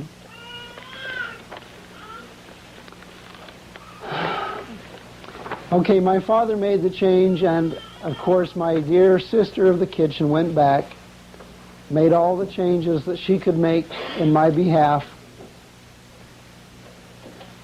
My dietitian. By the way, I call her my guardian angel of the kitchen because she was indeed my guardian angel. Have you ever worked in a commercial kitchen and tried to find anything that wasn't tainted with butter or prepared with some kind of animal product? It's next to impossible. But she was able to do it, and my father helped her out because right away he went down and bought a Champion juicer. By the way, I will encourage you to use a juicer if you can afford them. But they are not necessary. You know that Adam had a juicer? He very literally did. It's called a mill, or a mortar and pestle. You know what that is, right? Got any amalgam that you got to work up? You don't do amalgam? Good for you. Mortar and pestle and a pressing cloth was Adam's juicer. That was his blender too, by the way. A mortar and pestle does everything. It'll even do laundry if you're really mean. But here's Adam with his grapes or whatever he wants to do, and he puts them in the mortar and beats them with the pestle, or one like this. Who cares? Laid underneath, of course, is in a pressing cloth, a linen cloth. Now we know they take that cloth, and after they've crushed all that fruit in there, or those sweet potatoes or whatever, yams or whatever else they're doing, they take that cloth and. By the way, that's good exercise too. Keeps you from getting carpal tunnel. So they juiced. If you're trying to get out of the pit health-wise, I highly recommend you find a cheap juicer, not a J. Cordish juicer. He wants $200 for one. I was too poor. I went down to DI later and found one for $5. But in the meantime, I went to one of my wholesalers. I do appliance repairs, and I bought one for $35. Just a little inexpensive juicer, and that got me, it's still running. That juicer put me back in the functioning world of people. You see, while they were treating me for my cancer, I could not keep any food down. For 2.5 years, I had morning sickness, morning, afternoon, evening, and night.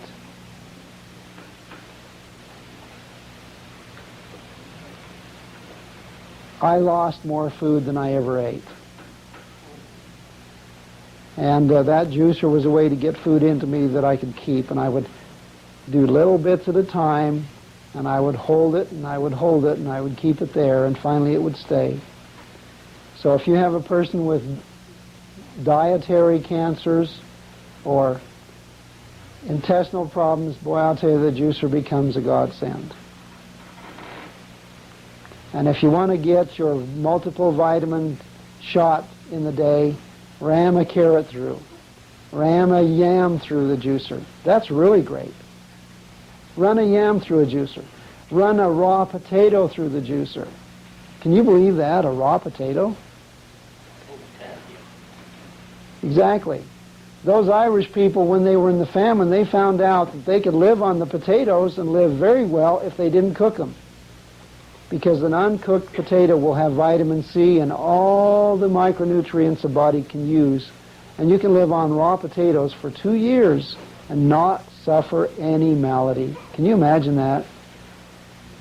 2 years and never be deficient. That's a pretty good little critter that the Father in heaven created. What a marvelous thing the tubers are. Oh, there's a possibility, yeah. Not only do you feel, not only will you be healthy, but you'll feel good while you're at it. Yeah. I had a question about oil. Do you have olive oil or any kind of oil?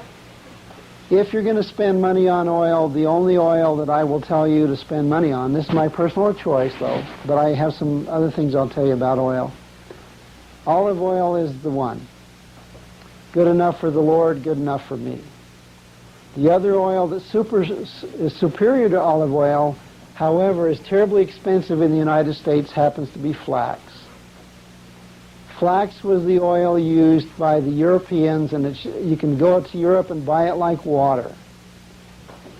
And if we were able to find a way to set up a press here, I would do it. Flaxseed oil. Flaxseed oil. Why does it go rancid really fast? Because it's alive. Kind of like, I feel like Frankenstein. It's alive! By the way, there is a little saying says, the only goes rotten, but eat it before it goes rotten. If a food will not go rotten, it's not food. If it will not spoil, it's not alive, it's not useful. And most of the things you get out of the store have been treated to the point where they will stay good for 2 years, 3 years, 4 years, 5 years on the shelf. You got a food supply in your basement, right? How many of you got 2 years supply of Spam? Oh, good for you. Spam. I'll tell you a story about Spam.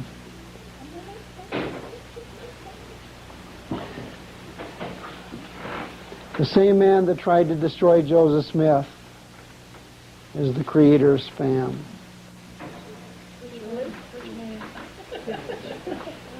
Most people don't know who he is. Hormel, Raff, Tyson, Purdue, Country Pride, all began their little industry in Sedalia, Missouri. Sedalia, Missouri is a rather interesting town. Spit out of the window of a place in Adirondack and you hit Sedalia. Or you spit from Sedalia, you might hit Adirondack. Sedalia happens to be the hub of death. Sedalia was the end of the railroad line. It was the end of the cattle drive. Out of Sedalia comes the business of Kansas City, of St. Louis, and of Chicago. What was the big business of those cities? The slaughter. But it all began at Sedalia, Missouri. A little community established by the very man who would go up to Independence, Missouri, and with his knife would open women from side to side, spilling their bowels out, particularly pregnant women. He loved to debowel. He was given accolades by Governor Boggs and made the captain of that militia that destroyed the Mormon women and men. He is the man who ordered the slaughter of the buffalo. He is the man who put together the railroad running from Promontory Point to Sedalia. Now that's interesting. Where's Promontory Point? His railroad ran from Utah to Missouri. I find that curious. Another group of men put together the Pacific leg. George R. Smith. No relation as far as we know. And it's a little curiosity that I've discovered. I'm doing more research on this man. I have a picture of him with me. It's enough to make your blood curdle. But guess who buys more of his products than any people on the earth per capita? We do. Lucifer made a pact with an evil group of men, and when the saints could not live righteous enough to maintain the property rights to independence or to Zion, then Lucifer said, "Thank you for the land, it's mine." And he began the blood and death business of independence. St. Louis, Kansas City, Chicago, all hubbed around Sedalia. I mentioned the name Sedalia to Dr. Nibley. I says, does that have a interesting feeling with it? And he rolls his eyes back up in his head and he said, well, yeah, it does.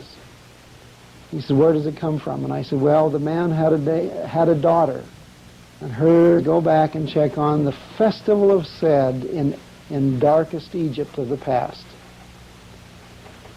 The festival of Sed, or the carnival of Sed, is a carnival of murder.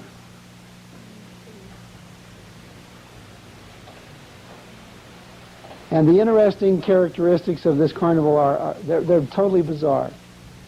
Facsimile in there of a wonderful man, the grandfather of Israel, Abraham. What's Abraham doing in that facsimile? He's tied to a table.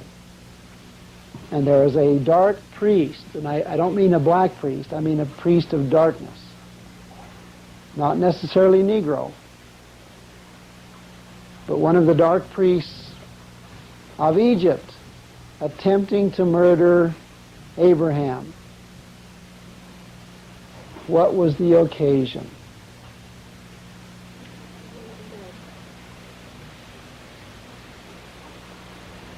The interesting thing about the Festival of Sed is that the king or the pharaoh is convinced by these evil priests that if he is murdered by the priest, that he will be guaranteed reincarnation. Good old Lucifer's counterfeit to what? Resurrection. And as I was digging in those records in the archives, the figure 30 comes up, very firm. When the king has served 30 years, but as I was reading in there, the Spirit pressed me, and I may be nuts, but the figure was not 30 precisely, but was 30 and 3. So after the king has served 30 and 3 years, he is to be murdered by the evil priests, and he is guaranteed reincarnation. And if you got arthritis, that's totally cool. No more arthritis. But the king is murdered, and then all of his riches, or as the king is murdered, all of his riches are gathered to either Alexandria or Philadelphia in Egypt. And of course his riches primarily is his cattle. The cattle is redistributed not among the poor and needy of Egypt, but among the priests. How convenient. And as I went back to Dr. Nibley and filled in those details, he says, oh, the festival continues. And by the way, this man was the man who engineered the murder of the prophets. Why?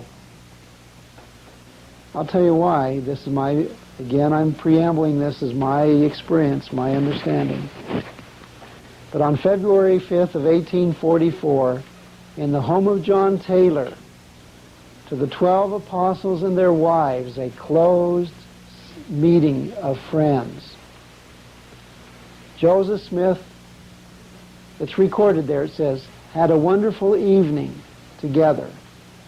And in the record or the notes of that meeting, one sentence is recorded and the rest of the page is erased or obliterated.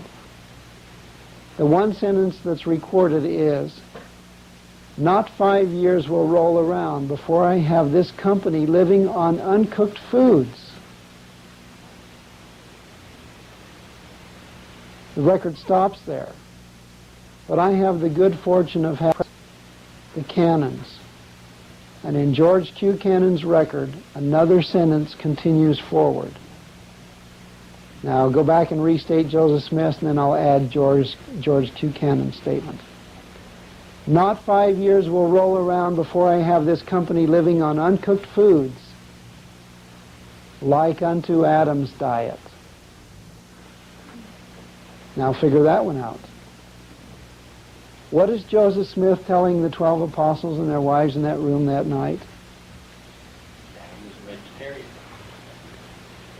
If 5 years comes, if I am able to have 5 years, I will work to have my company living the way Adam lived.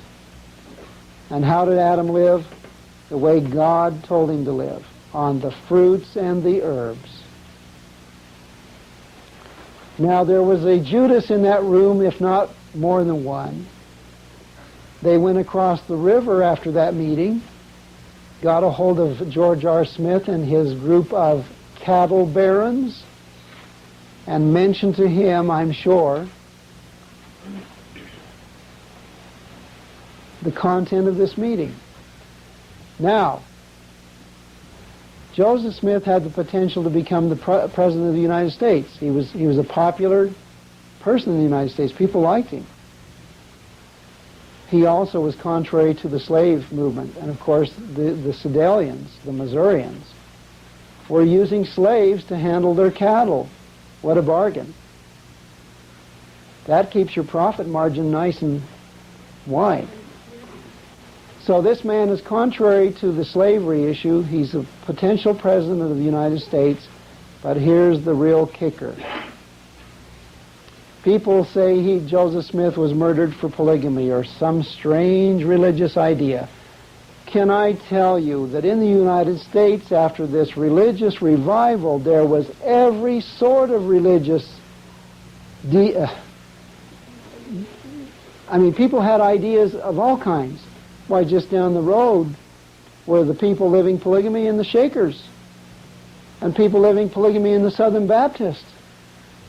And all kinds of weird beliefs were common through the United States. But the one thing that was unique was this issue here that he spoke of quietly to that 12. Even the Seventh-day Adventists were not vegetarians at that moment.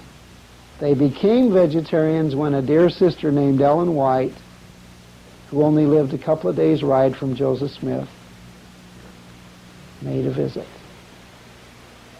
And she loved what Joseph Smith talked about.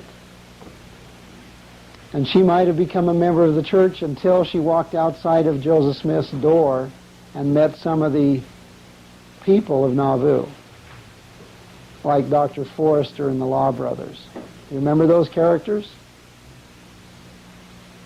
Not nice. They were buying up the land and renting it out for profit to those poor immigrants coming in from England and from Europe. And I think it might have been one of these brethren that walked over across the river and put the bug in the ears of the Missourians and said, "We got a problem here. This man could ruin your slavery, could ruin your cattle industry." Now, people don't usually get upset when you talk to them about some strange religion. At least, I mean, you'll have an argument or you'll get a little bit fired emotionally. But when do men really get ugly? It's when you hit their money. Now, how many of you have been through the temple lately? Could I ask you to remember some words? Something to do with gold and silver. I will take the treasures. What are the treasures of the earth? The creatures, the living things are the treasures. And with those things I will get money.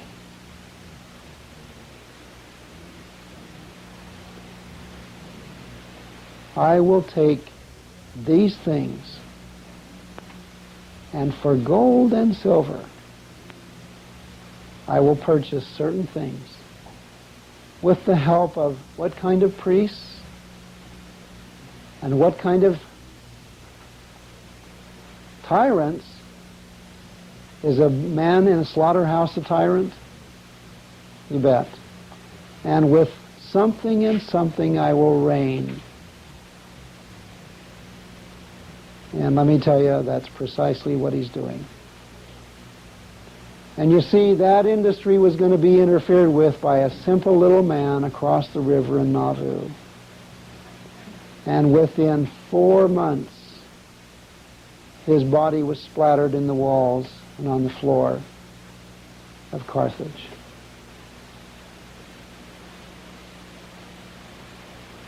I will put a stop to this business, George R. Smith decides.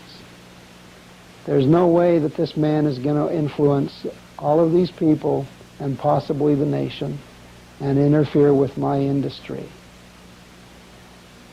And of course, then Brigham Young has the terrible dilemma of dragging those people out of that city and bringing them to these valleys. George R. Smith, he says, oh, wait a minute. They're doing pretty good out there in the West. Better find a way to get our material there. Let's go for Ogden. Ogden's only, 30 miles from Salt Lake. We can cover all of that front. Promontory Point makes a good stopping point. And by the way, out here Promontory is more grazing land too for them. So with the buffalo slaughtered and the railroad in place, there's another thing that dear Mr. George R. Smith does. He begins to work on the Lamanites, the other children of Israel. And he makes the finest deal with the government paying the price of selling swine to the Indians. Spam. The beginning of the spam industry. Now the Indians, our Lamanite brothers and sisters of Israel, are suffering rates of diabetes that make us even look sad. They're in little tiny little villages or communities, settlements. And they have diabetes at rates unbelievable. They're overweight, they're sick, and they're dying. Does Lucifer want them out of the way? You bet, because they understand this reverence between man and earth. They didn't take a buffalo unless they absolutely needed one. They didn't take a deer unless they absolutely had to have one to preserve their family. And the Fremonts that lived in this valley before were absolute vegetarians. Did you know that? The Hopis are absolute vegetarians still today. The Utes and the Navajos were agrarian people, and they only used the animals in the worst of conditions. And when they did, they gave thanks. And they gave honor to that animal for having sacrificed for them. How much honor do you give when you go to McDonald's? Yeah. You need to soften it. Some people have to leave. Okay. Those who say, and also we have a few quotes here. Curious.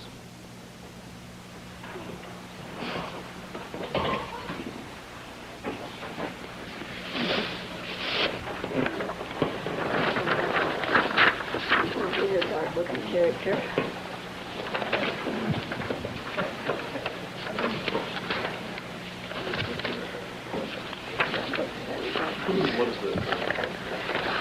This book, I have no idea how it ever came into my hands. There's some really interesting things occurring.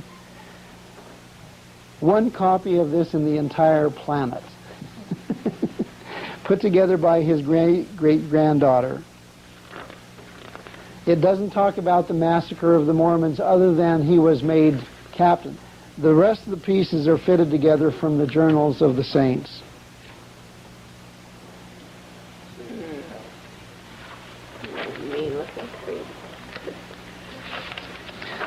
This is the picture. This was a tintype made when he was doing the massacring, and this is a little while later.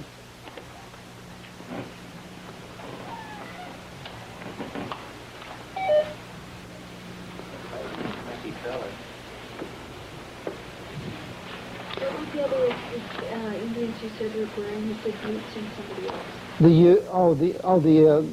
The Utes and the Navajos. You know, the Navajos have always been the farming Indians, the children of the corn.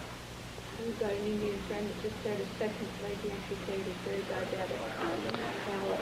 Oh, I'm going to give you another thing the Indians are dealing with, and that's called the hantavirus. Now, CDC has told them the truth, but not told them the whole truth.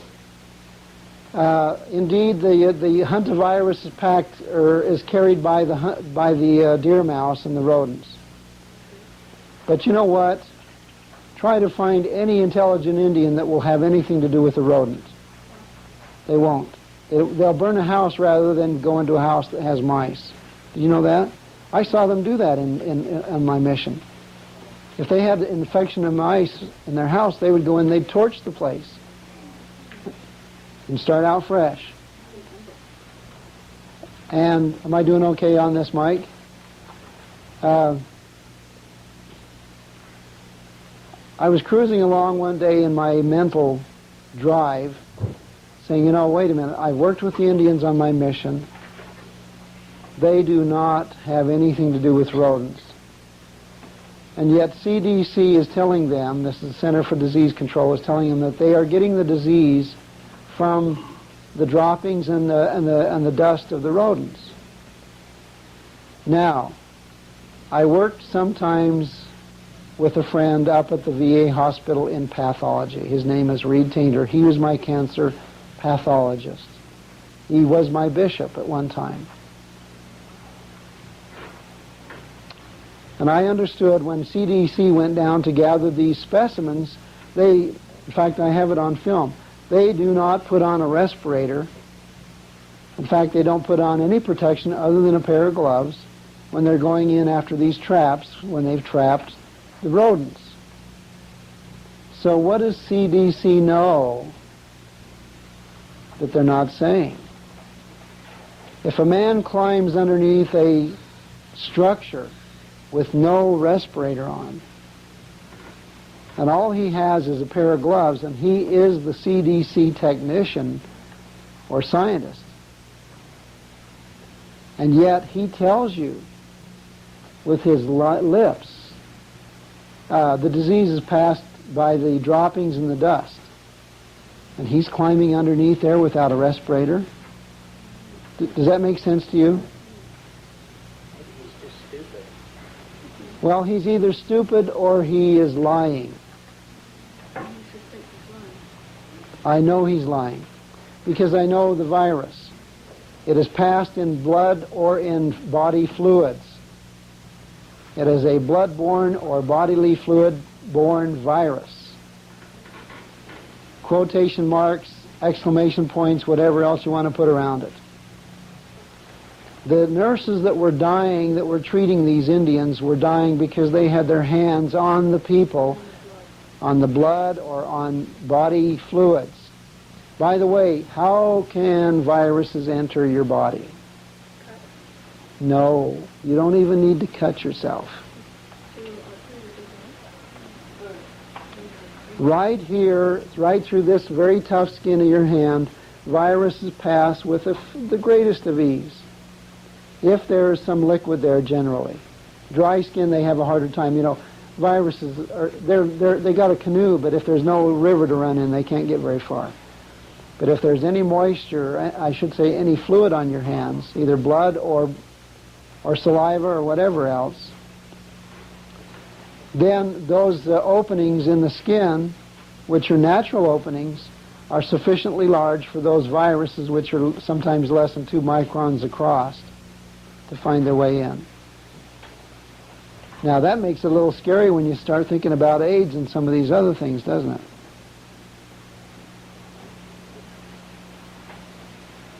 By the way, kissing is not a smart thing to do.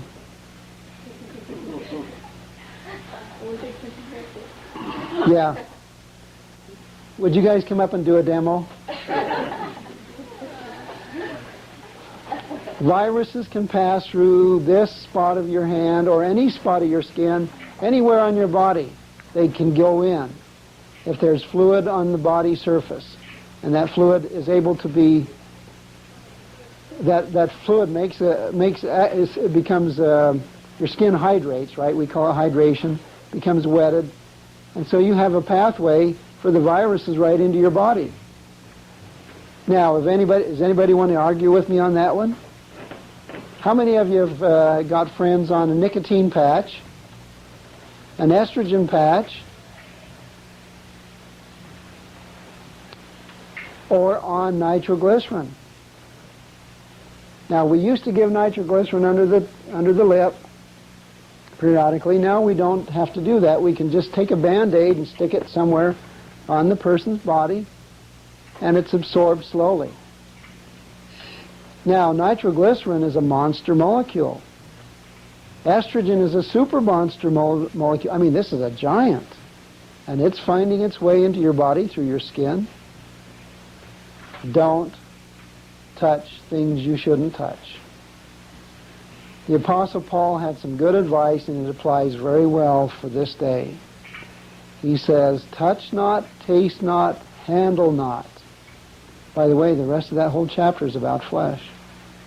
Lest in the using we all perish. Now that's an interesting phrase. Lest in the using we all perish. So if somebody goes out of your home and they bring something home, then all may perish because of this very ease of transfer. Okay, back to the hantavirus. Navajos don't, I gave it away. Navajos do not eat rodents. They don't handle rodents. They are frightened to death of them because in the past the rodents have killed them, and they know it. Bubonic and pneumonic and all kinds of good things have come to them through the rodents. So they avoid them like the plague. Now, the Indians have been dying, though, at a rate that's not explainable in their mind. Not only Indians, by the way, but even people up here. And in Tooele, are you aware of that? We've had cases of hantavirus death in Tooele, in Cache Valley, and in this valley, and in Manti, Moab, all over. New York State, Florida, California. The rodents do carry the virus. Now, the interesting connection is that each of the families that have had the infection have been rural families. So then, good. The dust and the fecal material sounds like a good logical pathway. The other interesting thing is in every single family, they had an interesting critter in their yard, typical to everybody else. The chicken. Is the chicken a vegetarian? A chicken is a carnivore.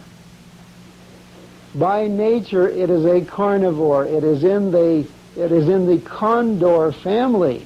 What's the condor? The vulture.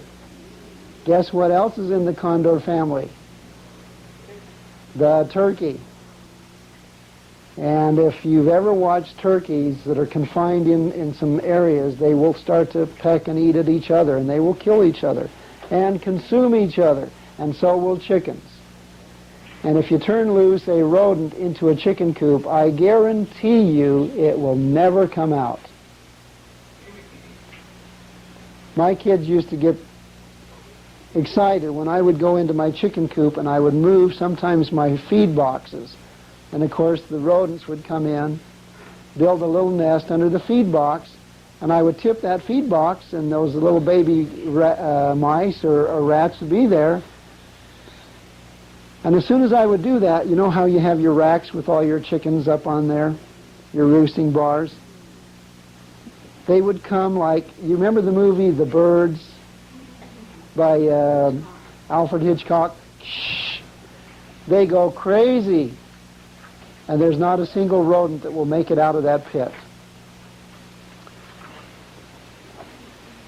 Now, if the blood of the rodent carries the virus, guess what gets the virus? The chicken doesn't barbecue that meat. It doesn't cook it, so the virus is not destroyed in cooking. So then the dear Navajo sister takes that chicken, cuts its head off. She has blood all over her hands. She's plucking it, cutting it open. She's taking the entrails out. Her hands are inside the carcass. And the virus is in the carcass. And the hands are in the fluids and in the virus. Then she goes to the table. She prepares the bird. But at the same time she's preparing that bird, she's preparing the potatoes and the salad and everything else that never gets cooked. And then she wonders why her husband and her children, and maybe herself, are in the truck headed towards Gallup in a mad rush, or towards Shiprock and never making it, or to Window Rock. Blood to blood to blood. And whenever we partake of those things offered to Baal, we put ourselves in danger. Do you understand that phrase? Israel made the mistake in the times past of eating of those things offered to Baal. And what was offered to Baal? The chicken, the pig, the cow, the sheep, the lamb, and the fish.